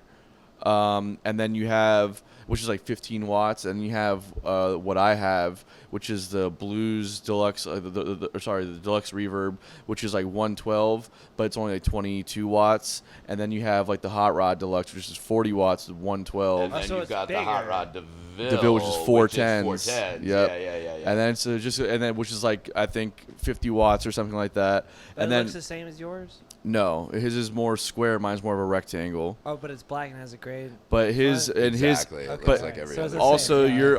all your controls are on the top, whereas Uh-huh. mine are on They're the front. On the okay, Yeah, yeah, all yeah. my controls are on the top for sure. Yeah. And for me to get mine up past 4, we better be outside. Oh yeah, that shit's we loud as shit. better be outside. That's why so I actually sold mine to buy the one that I have now. Is I had a hot rod deluxe for years and I Yeah. loved it. But when I moved here and I was kind of starting from scratch again, I was playing a lot of like smaller venues and stuff, and I just didn't need it. No. And the 22 watt custom deluxe reverb was like perfect for me, so I got that instead. Do y'all guitar players, do you look at people that have like these like weird like crazy heads and speaker cabinets like as just like you don't know how to play guitar? It depends on the situation. But There's if a lot of great players in my case. There's a lot of great players. Like it's just how I view it. There's a lot of great players that have a lot of custom amps because they get endorsements and they do shit like that. But if you're talking about like people that are just coming out of fucking nowhere Yeah. with the shit that walk, if I'm at a jam and I see somebody walk in with a $5,000 guitar and their amp that costs them $3,000, Yeah. I can almost for sure say that 99% of the time they don't know what they're doing. Yeah. Okay. Because so otherwise, they wouldn't have same brought thing. all that to a jam. Right. Well, It's like to jam the but- blues lawyers and the blues doctors. That's the shit right there. They probably also have Harley Davidsons. They don't ride. Yeah, exactly. My favorite thing is when I went to OBJ, I got to see him in person. The new keyboardist. Now Mark's still in the band, and you're the best keyboardist. in What's the Florida. Java. Oh, Java. Okay. They have a new person. He plays guitar and also plays piano, but he has a Nord. I'm pretty sure it's either a stage or an electro like mine is, or it could be a wave.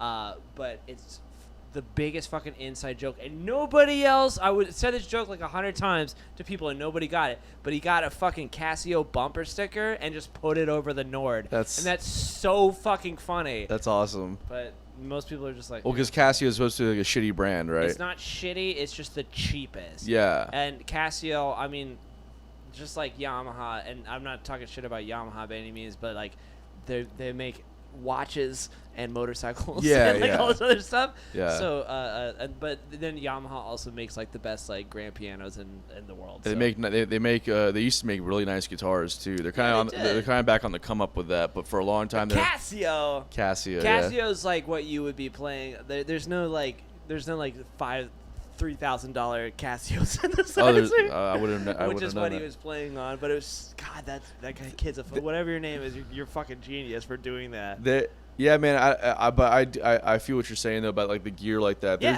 There's some That gear. was like a statement. You know what I mean? Like, Yeah. I'm bringing. It looks like I'm bringing this fucking shitty. Like just make it look shitty and then play the shit out of it. Because you look like even more of a badass if like you like how Jack White, not trying to say by any means his best guitarist of all time, because he's not, but when he played a fucking plastic guitar in the White Stripes for 3 years. Yeah. And like just I mean, not destroy, but he did what he does what he does, and it works. I like that kind of show where you're like, oh yeah, like I'm gonna fucking pretend I don't give a fuck about what equipment I have. There's some people that what's very impressive is when people have shitty gear and they make it sound good.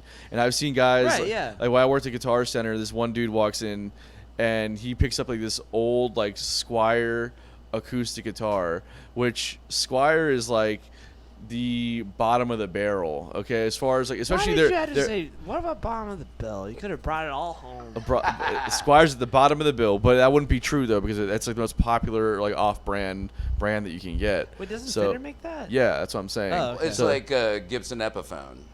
Yeah. Oh, okay. And that's a cheap version of it? It's the cheaper version. I'm learning a lot today. So this dude walks in. All the stuff you never cared about. No, yeah. I just don't play guitar. I'll never know. So we're talking about people, again, kind of on the topic of people that, so the opposite end of it, where bad players have good gear. This is good players using bad gear.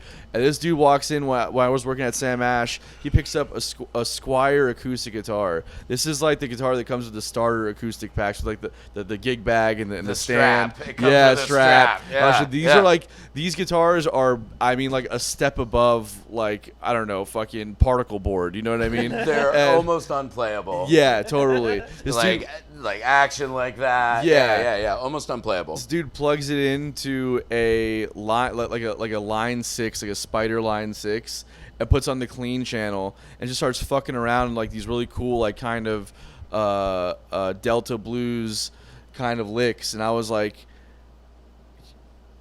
you like, I'm the salesman here. You made me want to buy this rig. Right. You know what I mean? That kind of shit. Like, so it's just it's that moment showed me that it's really not about the gear that you have. It's really about what you can do as a player. I mean, the best analogy is... But in your guys' case with the keyboards, though, it really the gear is so much about that, though, because the sounds like can't come from the... I mean, like, yeah, the way that you play definitely has something to do with it. See, we're talking more about electronics. Yeah, we're talking about... Yeah. Now you sound stupid. Well, no. Of course... Of course, like the way that you play, but you can't make a synth sound like something different, though. You know what I mean? I'm just saying that like the sounds can't.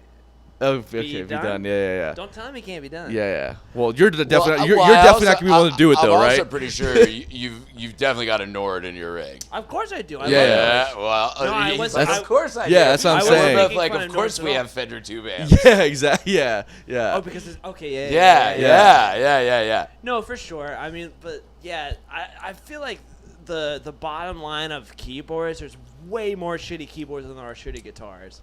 Oh, I don't know about that. I don't know about that either. Because you gotta be thinking about what's the cheapest guitar you can buy? A Squier acoustic. How much does that cost? Or maybe I'm sure you could go to George's Music right now, which isn't the cheapest place to buy stuff, and get a $99 special Fender Squier acoustic. Oh yeah. With no cutaway or anything. Yeah. Or like a Rogue no acoustic. electronics or anything. First Act from Walmart.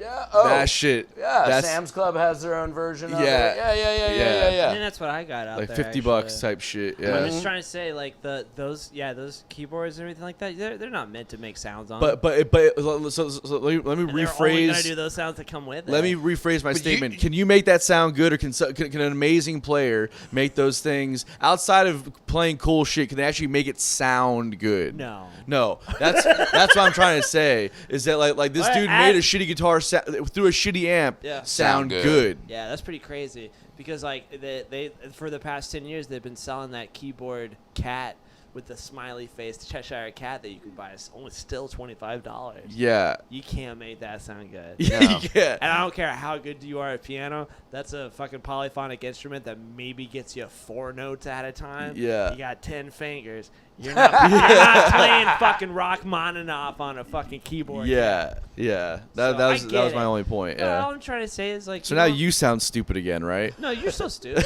And I've never said that I didn't sound stupid. Yeah, well, that'd be a fact. But I just think that I think that there's more more pianos than guitars. That's a good thought. Like more brands of pianos? No. I just mean like, okay, like you've got like these like high-end pianos and everything like that, but like then you have just like this like bullshit fucking piano lines, like an insane amount. Same with guitars though.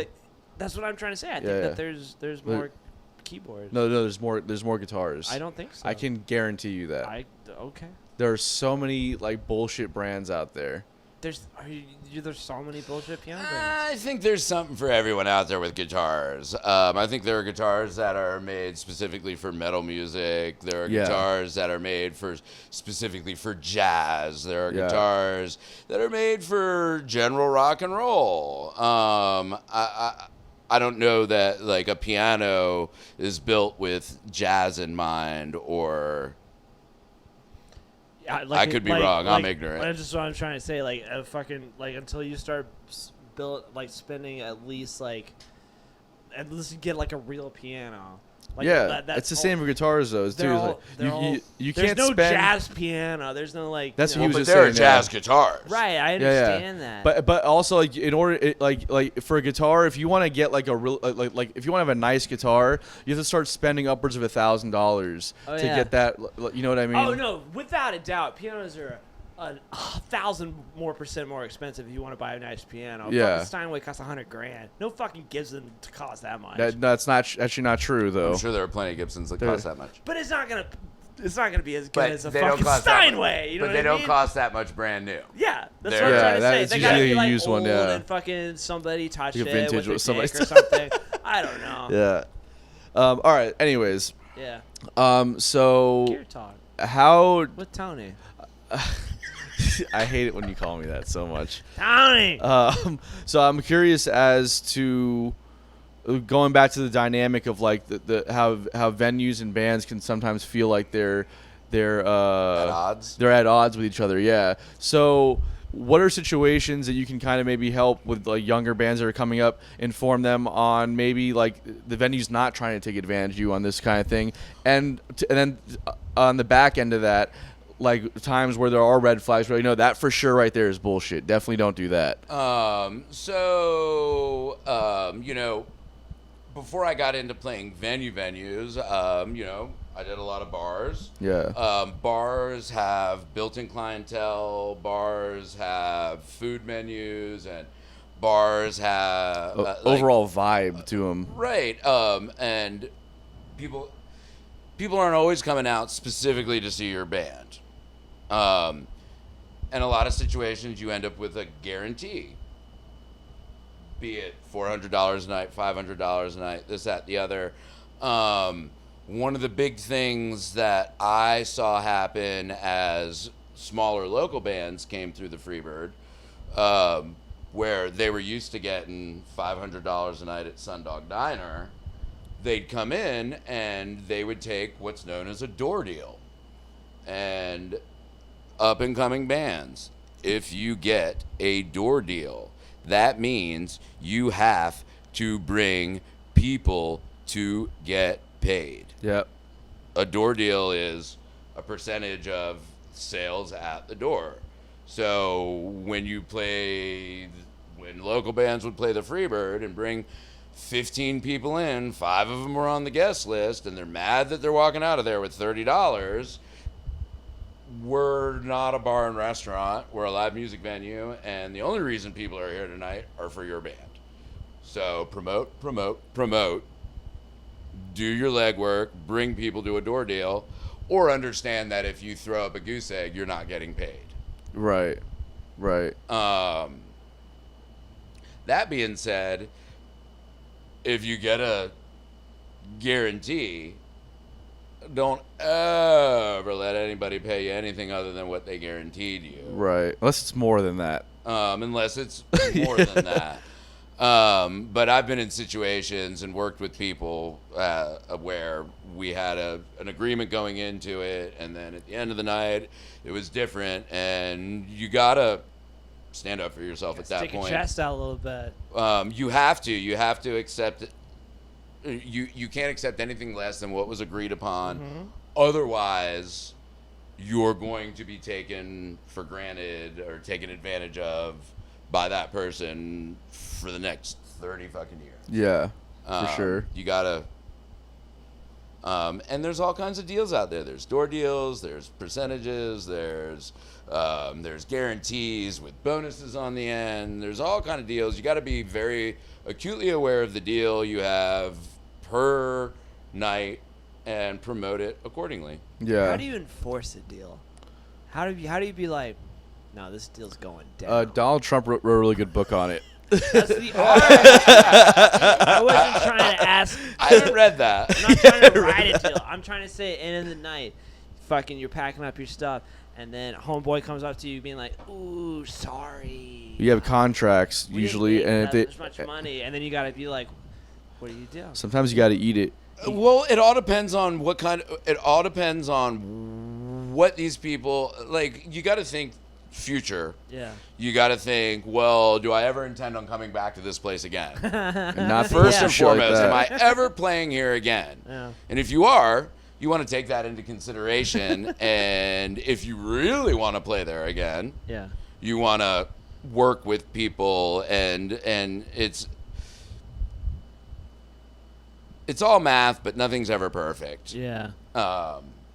You know what I mean? Yeah, totally, You man. got to take into consideration. I mean, ultimately, it's what kind of work history do you want to have with the people you're working with? Have you ever tasted heaven in a glass? Do you pine for the hoppiest brews and palest ales? Do you like food? If so, then Wicked Barley is the oasis that your mouth has been wishing for, walking into the complete barren wasteland that is your life. Wicked Barley is located in Jacksonville, Florida, nestled on the banks of Goodpeace Creek. Wicked Barley aims to provide its guests with a wicked experience, offering over 18 house-brewed beers, ciders, and meads on tap. They also have an expansive gastropub-style food menu, including burgers, salads, sandwiches, and more. Whether you are a newcomer or a craft beer connoisseur, there's a little something for everyone at Wicked Barley. Visit them at 4100 Bay Meadows Drive and tell them Bottom of the Bill sent you. There's been plenty of times where I gauge the situation. I'm just like, you know what? No, like I need to get paid for this, and if you don't, then I'm just done working here. Yeah. But sometimes you have to take the hit on it. Like you don't have like up until a certain point, like you don't have like you can't afford to get lawyers to try and get you a couple $100 I mean, on a that's gig. small claims court, right? Yeah, totally. It's like it's I don't even stupid. need a lawyer for that. Yeah, but also it's not even worth it to do it. The amount of time. Yeah. Okay. Who's well, got a lot of free time? I know. Billy does. I don't have a lot Billy of free works time. a shitty job that requires almost nothing of him. So But I don't have to eat Pop-Tarts for dinner every night. that's true. That's Neither do awesome. I haven't eaten a Pop-Tart in like 10 years at least, so Yeah. I'm good. All right. This guy gets sick eating egg whites.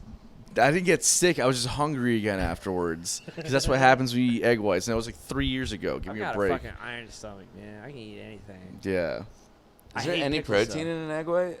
That's all protein. It's all protein, I yeah. thought the yolk was all protein. The yolk is all there's protein in that too, but it's got a lot of calories in it. But Yeah. egg white is just like fucking yeah, straight protein. yeah, straight protein. I was gonna say something else. Oh, the yolk has a lot of cholesterol. That's why they take the yolk Cholesterol out. isn't that bad for you. Yeah. It's as long as you just like everything else in We should moderation. start a you health know. podcast. We start a health podcast. Just As we do sit here that. drinking our whiskey and probably smoke cigarettes after this and beer, I'm ready for and a cigarette now. we're gonna sit here and talk You about smoke fucking beer? Do you health. smoke hops? I smoke hops, bro. Put that shit in my fucking bowl. Do y'all know how genetically close hops is to marijuana? I know it's crazy. It's it looks like just like one it. or two chromosomes different. I Like, Really? Oh, dude. He's just a couple chromosomes off too. That no, was a good literally, one. hops is That was fucking very, great. very, very closely related to marijuana. It looks just I didn't know like that. It looks just like It does nug. look, yeah, it does look like a nug. I That's know that. because It's so closely related. Yes. It's a Okay. cousin. But you can't smoke it and get high. that I don't know. You never smoked beer before? Smoke hops? Are Are you kidding me? So, Getting fucking after drunk and high at the same time? this is great. All right, so get got drunk off and the high at the rails. same time. Yeah, smoking hops. After your tenure at Freebird, Yeah. is that when did you start Bonnie Blue? Were you working? I was working, so my first band fizzled out. It was, and I'm sure both of you can relate to this, and anybody who plays music can watching this can relate to this. That it was a revolving door of musicians. Yeah. As soon as we had one guy worked up, another guy quit. It was constantly the lineup was changing, which really holds a band back from growing, from increasing their volume of material. But we just kind of fizzled out. Revolving door. I ended up starting Bonnie Blue a few years into working at the Freebird. And having a band and working at the Freebird came with some perks. Yeah, of course. We rehearsed at the Freebird. Yeah. Freebird wasn't open 7 nights a week. I had my pick of nights to rehearse at the Freebird, which was really cool, which also gave a level of credibility. I was able to attract musicians that I might not have been able to attract previously. Right. But I put Bonnie Blue together while working at the Freebird. Shane Platten was my first bass player. Michael Richardson, who I spoke about earlier, that helped me decide that I wanted to actually pursue playing music live, was part of it. John Wilson, who's currently playing keys with me now. Nope, that's not true. Hold on. John was in my first band. Eric Brigman was the first piano player I got into Bonnie Blue, who went on to play with Donovan Frankenreiter. J.J. Gray. Now with J.J. Gray. And Jeremy Mayer was on drums. And we messed around with that for a few years. I was super busy with work. Shane was super busy with his 4 or 5 other projects. There wasn't a ton of availability. We didn't play a lot. However, I was working up original material this whole time. I'm writing by myself for the first time in my life. Got to a point where Shane was playing a gig with one of his other projects at the Freebird, and I think he was feeling personally responsible for the fact that we weren't playing much. It wasn't ever his personal responsibility. But I think he was feeling a little guilty, and he basically said, Brad, if you want bass player recommendations, I'll give you bass player recommendations. I happened to run into Adam Kenaway the very next night at the Freebird. Spoke to Adam. Adam actually had just been fired from Squeedlepuss and threw his name out there as, oh, if you ever need me. And I was like, well, actually, I'm thinking about making some changes. And Adam did the right thing and said, well, Shane has my number. Make sure you get my number from your current bass player. Oh, nice. Which was cool, yeah. Right? And not knowing Shane had already offered to give recommendations. And I was keeping Jeremy. I knew Jeremy was my drummer. I'd been wanting to call John Wilson back for a long time at this point. Had never really made it happen, but I knew John was the guy I wanted to call for keys. Classical degree from UNF, just amazing. And not only that, he's written more original music than I'll ever come close to, ever. Like, he churns it out. Like, at one point he looked at me and said, man, I have to finish the bad songs because I might have something good coming up after that. Yeah. Like, he's that kind of That's writer. awesome, man. Which is completely alien to me. I don't have to force it, but I find that when I start forcing it, it doesn't work. Yeah, so you got to strike when the iron's hot kind of Absolutely. Yeah. I'm totally that guy. thing. Yeah. But Willis Gore. The first time I ever saw Willis, heard Willis play, his first band, Soul Gravy. Not his first band. The band he was in before Bonnie Blue. How do you feel about the name Soul Gravy with the genre and the Just bring it back a little bit, Anyways, they were fantastic, and ultimately it's not a bad name in that it lends itself to, gravy's a very southern thing. Yeah. When Willis is in your band, you are undeniably more southern than you were before. Yeah. And I think that's a good thing. He's probably the most southern dude I've ever met in my life. But to be fair, I'm from South Florida, which we don't have a lot of Southern people. You're the most so. southern person I've ever met. Yeah. Geographically, Fucking yeah. Tony Geographically, 305 over here. But the first time I saw Willis play was at the Freebird. He was one of probably 3 or 4 bands that night, and I don't remember there being very much of a big crowd. I don't remember having a lot to do. I remember actually having my significant other there that night. It was like date night at work or whatever, and they came out, killed first song, came out, killed second song. Song 3 was a Derek and the Dominoes cover, Any Day, and he got like 2 measures into that song, and I realized that I had to play music with Willis. And I'm sure any thousands of other musicians would have felt the same way. Yeah.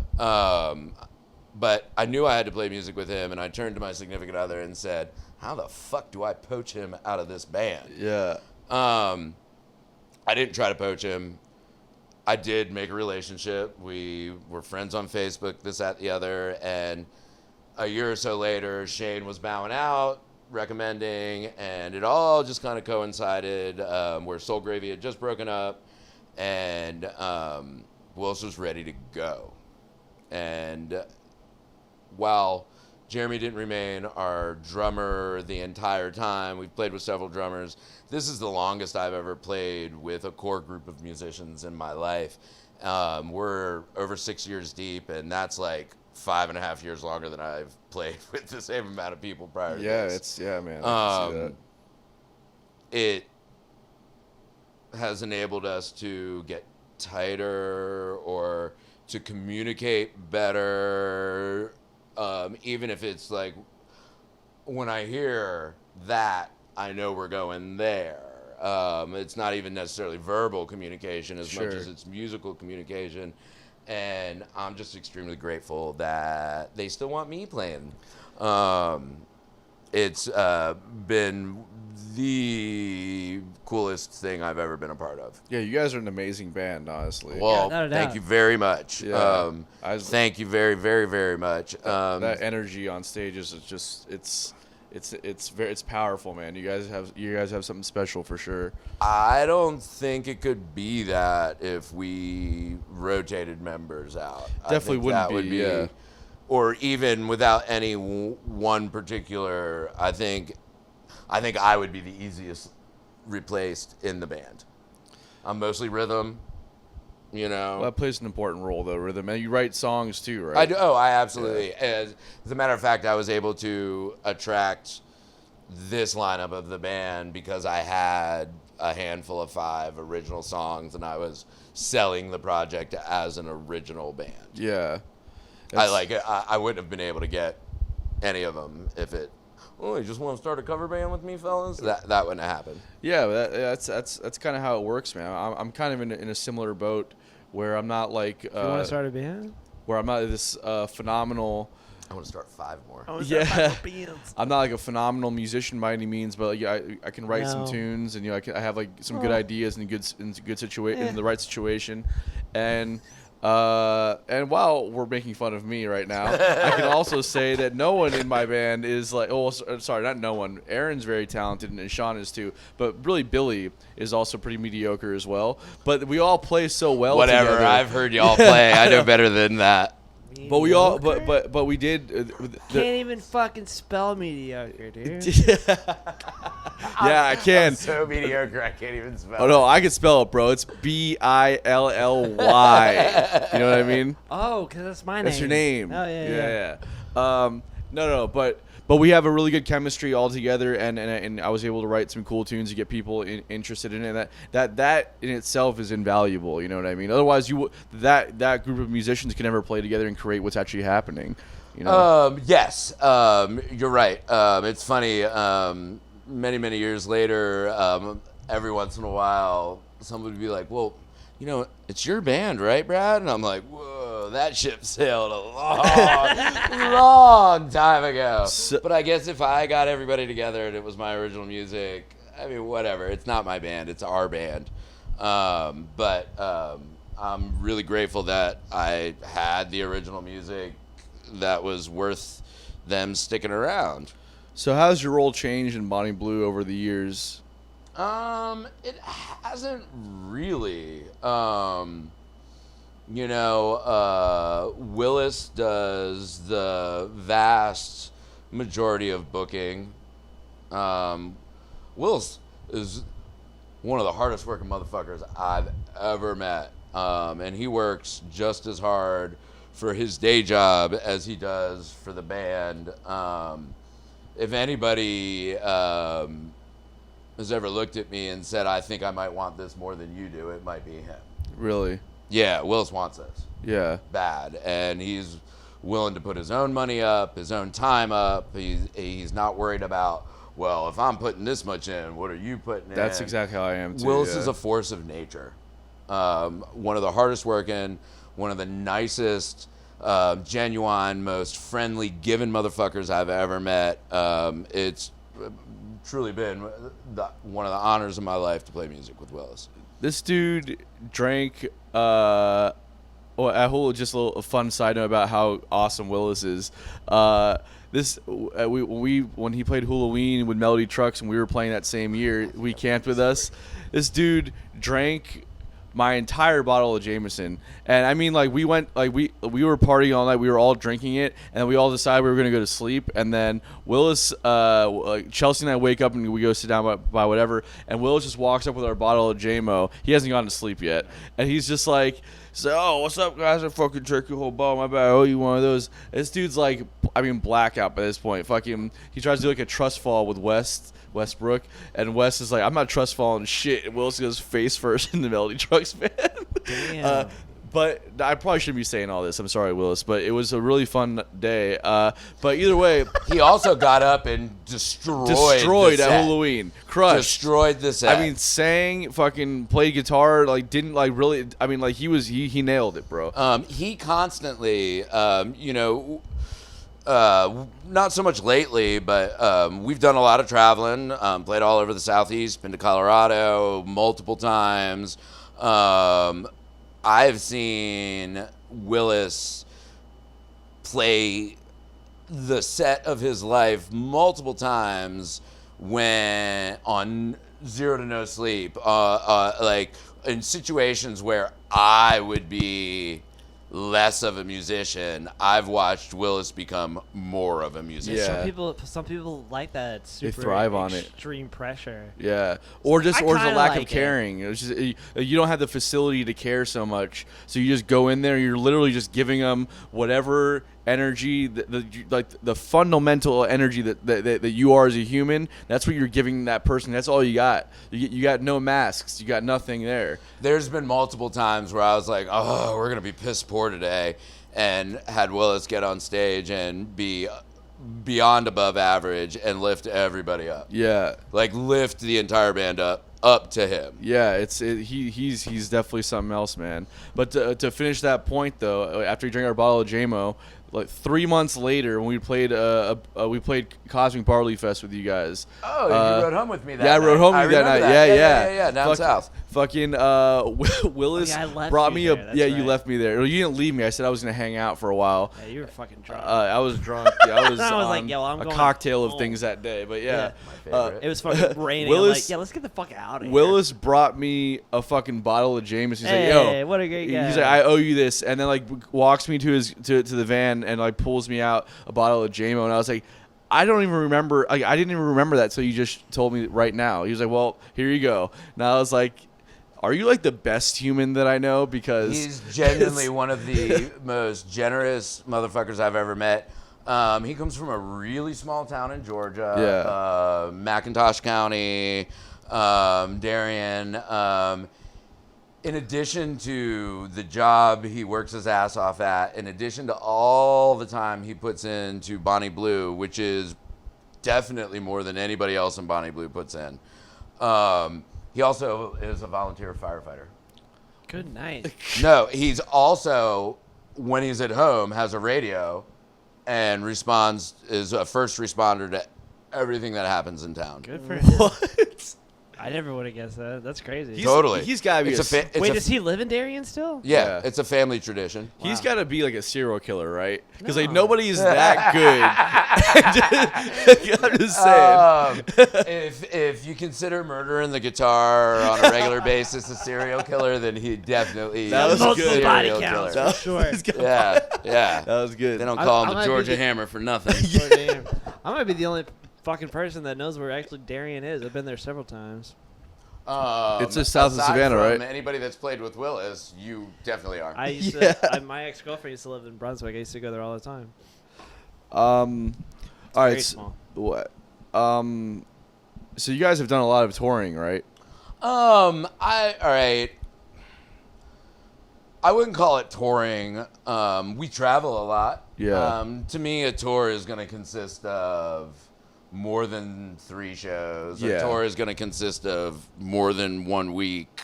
A tour is you're out for 4 to weeks. 12 weeks or whatever. Anything less than 4 weeks to me is a run. Okay, I feel that. You know what I mean? Yeah, You've totally. been running around. We've been running around for a lot. I would say, and there's no way to fact check this. I would say we've easily got 500 shows under our belt. Good for you. That's awesome. I mean, How we're many over do we 6 years got? deep. Depends on what you're counting as shows. Like 10 or so, 20. I mean, it depends on what you're counting as shows, though, right? What do you count as shows? We were side hustle for a while, playing bars around town. Then we Oh, that switched it doesn't over. count. Oh, then I don't know. I have to go back and look at the Like calendar. 20. See, I don't know that an accurate calendar exists for me to go back and look. I know it's I hard. see. I wish I had kept count at the beginning of like There's- how many times have I played for somebody. You know what I mean? Oh, I mean, how many shows the side hustle I have, or how many shows do you have collectively as yourself, and do I have? I've got thousands of shows under my belt. Yeah, I know. That's what I'm trying to say. I Yeah. don't know how many I got either. I've got thousands for sure. As a performer? As a performer, yeah, thousands. It's got to be somewhere up there Yeah. for me. But that's awesome that you got 500 original shows at least. Like just going. around. I mean, I'm just throwing a number out there. I would think so. We've played extensively in the Southeast, all over Georgia, South Carolina, North Carolina, Alabama, Tennessee, Mississippi. And then we've been out to Colorado 5 times. How do you guys manage that? Because I know as an independent band, it can be hard when you don't have like outside funding or like people that are you guys self-booked and self-managed? When we went out to Colorado, we had someone help us with the booking initially. And she got a percentage, I'm sure, I hope. But as far as anything in the Southeast, we self-booked all of it. And what's the approach? So you don't have to give out any like actual numbers or anything, but like how do you guys manage to do that? Are you guys taking the money that you're making on gigs and putting it back in to your expenses and then paying yourselves out afterwards, or how are you managing to do that? We don't have like a set formula as to what we do with the money at the end of the day. But I will say, as time goes by and we're making more money than we used to, we are now setting money as so like. Even if we're not on tour, like there's still such a thing as an anchor gig. Yeah, of course. Where you make a decent amount of money. We're at the point where we're now putting every anchor gig, money goes back into the bank. And we actually have a bank account. Yeah. Money goes back into the bank, and then from there, we use it for all sorts of things. We'll use it for merch, and then merch money goes back into the bank. But at this point, and we all know that if you want to go into a new market, you gotta like if it's a market you have to be in, you have to take the offer. Yeah. Totally. So ideally, as we put money into the bank, it's going to help us get into new markets financially, in that we've got enough money for expenses, so we don't have to make the expenses to physically be at this location that night. Right. So we're now at the point where we're putting money aside to try and get into different markets that Yeah, to give you a little we've never cushion, been you know for. what I mean? Because Absolutely. you always take a hit whenever you go to a new market. Yeah. Because you don't know what it's gonna More be than like. once. Yeah, Like of course. like there's a lot of situations where you got to take a hit for years before you break into a market. Yep. I've been taking hits. I've been taking them. I've just been taking them. I haven't gotten any gains yet. This guy's I'm like hoping- Mike Tyson's punching bag of hits. Body blow. Talk about Willis sinking his own shit into everything. I feel that, man. I'm right there with him. I have the same mentality. But, if you really want it, somebody's got to set that standard. Someone's got to set that precedent to kind of show the rest of everybody else that it's like, hey, man, If I'm willing to work this hard, we all got to give him Yeah. a little bit. You know what I mean? So it's like, yeah, man, that's a good leader right there for sure. he absolutely is. He is 1,000,000% our spiritual cheerleader. Yeah. He is 1,000,000% the hardest working guy in the band. He's pushing us to bigger and better things. Yeah. great, man. He's all, that's great, Yeah, man. it's a privilege to play with him. So is this like a podcast about Willis now? Basically, how awesome he it could is. be. No, I'm Yeah, joking. I have no problem with that. None whatsoever. All right. Well, we should get to unpopular opinions. I suppose so. He was like, "There's no way this is going to pass 30 minutes." I told you. Bro, we've been going at this for well over 2 hours now. Sweet. All right. So let's do it. Who wants to go first this time? Didn't You can go first. You went first. I went first last time, didn't I? All right. I'll go first then. All right. So my first unpopular opinion is that rum sucks. You know what? That is super unpopular in Florida, but I fucking agree with you. I cannot stand rum. It's gross. Unless you put it in a pina colada, I'm out. Yeah. Same. Yeah, that's a Florida thing. Do you like rum? Rum's gross. I love a mojito. Mojitos. I like mojitos too, but I never really was a mint Only guy. like, do you like her to shave or not shave? Yeah, I like her to shave. No, I love mojitos. However, as a career bartender, will only order a mojito if I'm out of town. Oh yeah. You don't order a mojito in Jacksonville. No. Why? You get a mojito in There's South a little Florida. extra work involved. You got to muddle.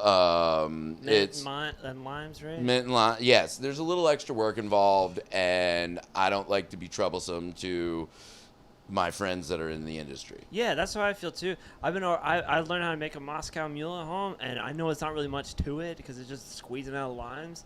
But like, whenever I go to a bar now, it's just like they just put vodka and then ginger beer, and they just put a lime in it. I'm like, Yeah, that's exactly. not a fucking Moscow Mule. Nope. Oh. My Anyways. turn for an unpopular opinion. Nah, yeah, we do. Oh three. yeah, we save you for the last. save you for last. Okay, Best cool. for Best last. for last. Okay, go ahead. Do you know who Jacob Collier is? No. Jacob Collier is this like wonder He's kid. one of the best musicians in the One of the world. best musicians of all times. He's just like he's really really good at vocal And piano. harmony and piano. He's an incredible jazz piano and whatever abstract piano. I mean, it is. everything. But anyways, he's just like nonstop putting out music like crazy and crazy. Prolific. Yeah, and he's like super famous. Jacob Collier needs to get laid. Yeah. Is my unpopular opinion. Is all I'm trying to say. That if there was never, that man is a super. Quit practicing. Go talk to a girl. I'm just saying, he's Yeah. a super virgin. You did it. You're fucking famous now. You don't have to keep on fucking making us all feel bad. Just It's definitely a hot take. just go, just look at it for a second. He's You know a what I he's mean? a brilliant mind. He Yeah. had Herbie Hancock sitting there going like, okay. Oh, for yeah, sure. Oh, that makes sense. Okay, I got like literally this guy's just spouting shit out, he- and Herbie's just like. And he like Had dresses to like process Herbie. it. He had to and process everything it. from the And 70s. Herbie got there. Obviously, he was like, Yeah. "Yeah, okay." But it took him a second to process it. Jacob Collier's just like going. Oh, and it's no, just yeah. like, I mean, it's He's unreal. incredible. Well, he's clearly socially awkward then. Yeah. of Yeah. course. Oh Like, yeah. you don't. And he's as thin as a fucking twig and everything like that. Yeah. But he also dresses like Herbie Hancock from the 70s with those fucking robes and everything. Yeah. And everything like that. Everything's way too big for him. Also. I just fucking somebody fuck him. Is all I'm trying to say. Unpopular as hell. Unpopular. Probably write even better music. I would So I'm actually go getting the kind- opposite direction. I would say don't get laid and keep doing what you're doing, Yeah, bro. yeah. Become a eunuch. Chop off your genitalia. Cast it away. Yeah, just do, and maybe music will be good again. I don't know. We'll see. Just imagine what that first heartbreak would be like for him. Oh yeah, that's what Like I'm the trying to say. the dynamic change in music. I mean, Oof. and with his understanding of how to really convey emotion through music, he'd probably fuck the world up. He Yeah. would be the death of the world if someone broke his heart. Mass suicide. Yeah, totally. But imagine if he got laid though. He'd probably like not make music anymore. It'd be nice, actually. Yeah, it'd be nice to have to compete. All right, he's on another fucking level. Yeah, I'll show you some videos. It's just ridiculous. So my second unpopular opinion is that bayonets are overrated. Bayonets? Beignets are beignets. Bayonets? Okay. Beignets are overrated. Beignets from like New Orleans? Yeah. Like Yeah. Overrated. Powdered sugar fried dough. Basically, just elephant ears from the carnivals, and those taste better, to be honest. Like it's a funnel cake, but it's not as good. all at once. Yeah. Yeah, you don't want to get it. Yeah. Beignets are overrated. I feel bad. I've been in New Orleans twice. I never had one. Well, they're overrated, so you're not missing out on much. Right, okay. This is a good one. The wall in my dining room has better acoustics than most venues I've ever played at. Do you remember? We were editing unpopular. videos last week, and I just opened up a can of beer or something like that, and it's just like it was like. Just And sounded I was amazing. just like, oh my, like, because we were in the middle of the sentence, like, you heard that, right? I'm Yeah. like, fuck it. Everybody needs to record right in that fucking corner in my living room. Yeah, maybe we should start recording podcasts over there. Yeah, maybe we should. Anyways, what's yours? All right, so my last one is that Outkast is underrated. I mean, like, Outkast is fucking amazing. You fan hip hop at all? No. Okay, so I am familiar with Outkast, believe it or not.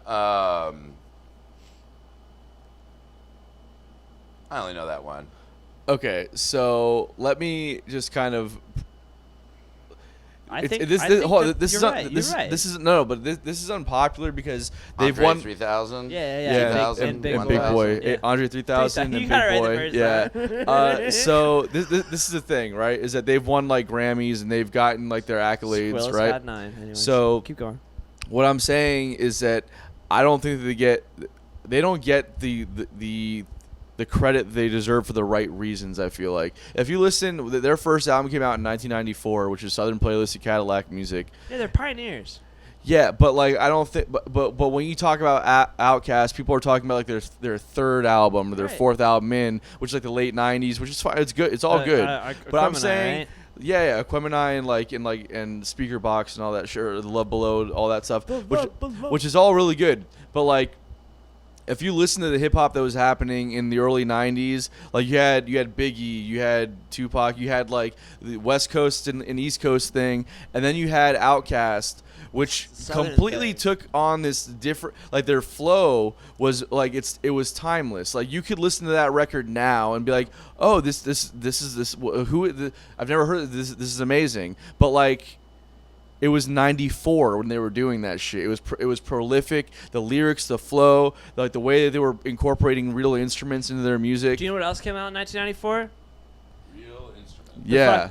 The Tootsie Roll came out in 1994. What are you saying? 1994. you're really see that Tootsie Roll. You're really good at connecting things that have nothing to do with each other. I was trying to say like that was what hip hop was, and then Outkast came out and blew them out of the fucking water. But thank you. but you also do the other thing though, right? What do you? Either way, I'm just saying that. Yeah, but Outkast Biggie, is good. Tupac, Everybody no, agrees with that. Great I'm saying fucking like, take, kid. they are underrated. Okay. All right, my last one is Jordan Peterson is Canadian Satan, and goddamn, that is a great band name. Canadian Satan.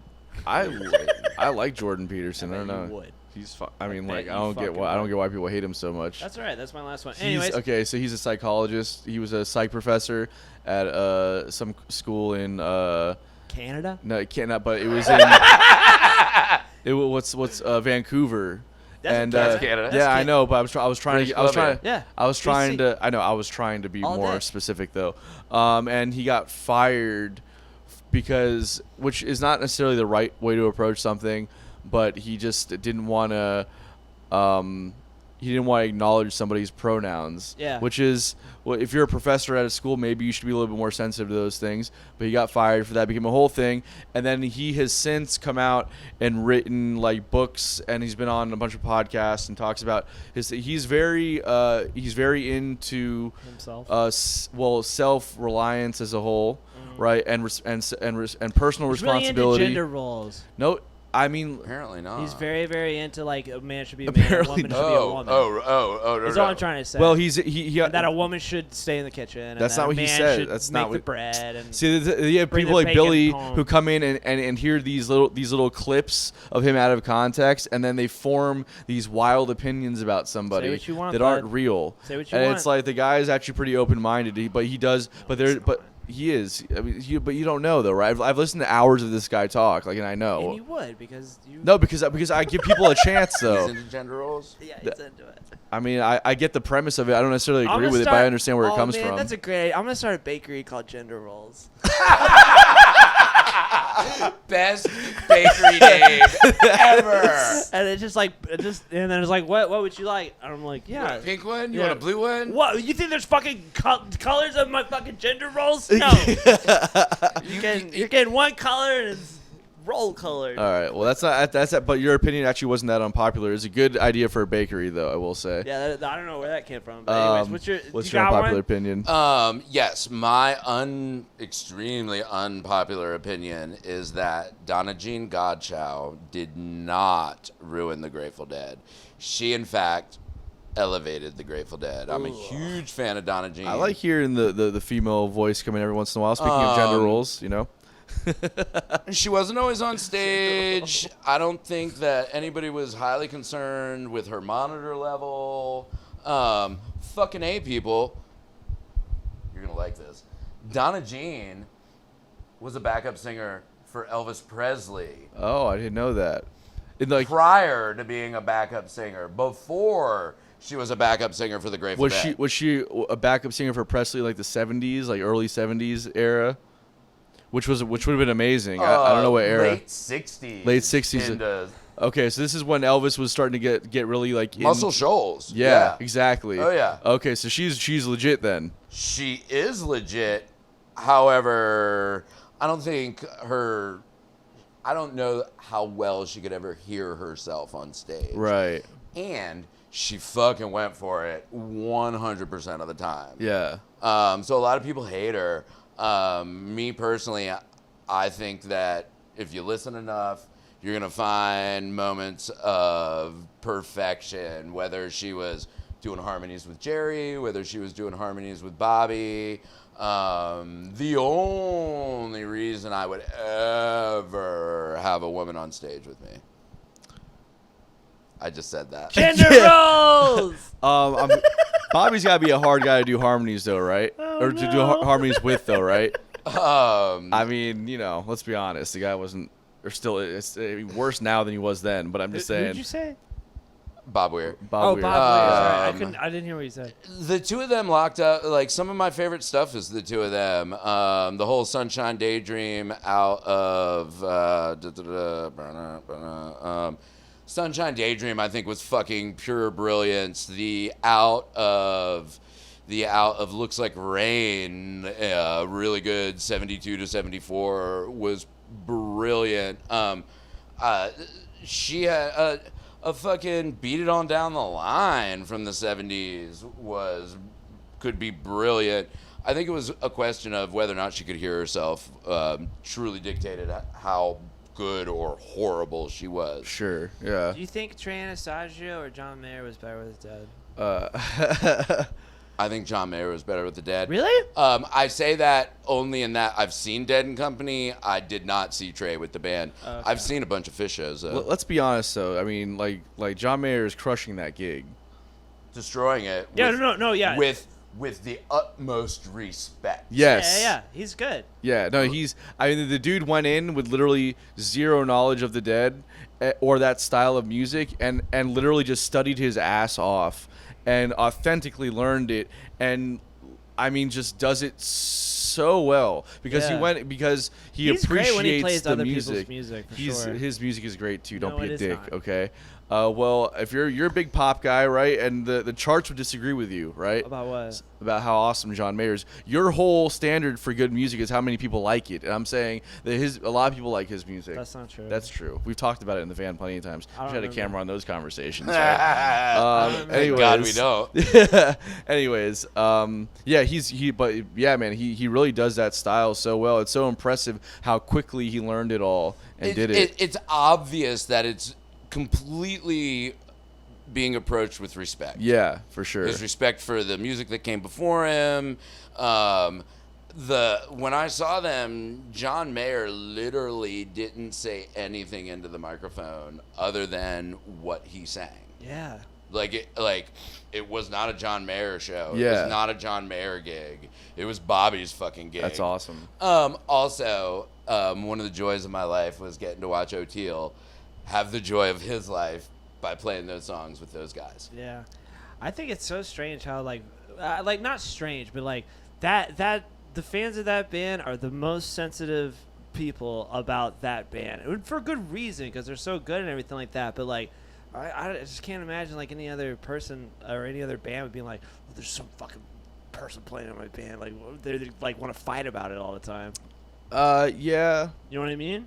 I do know what you mean. I don't know. I think that there might be Is there any some other band examples. like that? You know what I mean? Well, is there any other band that's been around as long as they have? That's true. The The Stones. Stones, right? but like the Stones have. That's it. That's like literally it. It's the Yeah. Stones. Well, and I'm totally okay with Ron Wood. Yeah. Fucking A. I'm a huge Faces fan. I love Ron Wood. He can do, But he's been with them for a long time now. yes, Since- a very long time. yeah.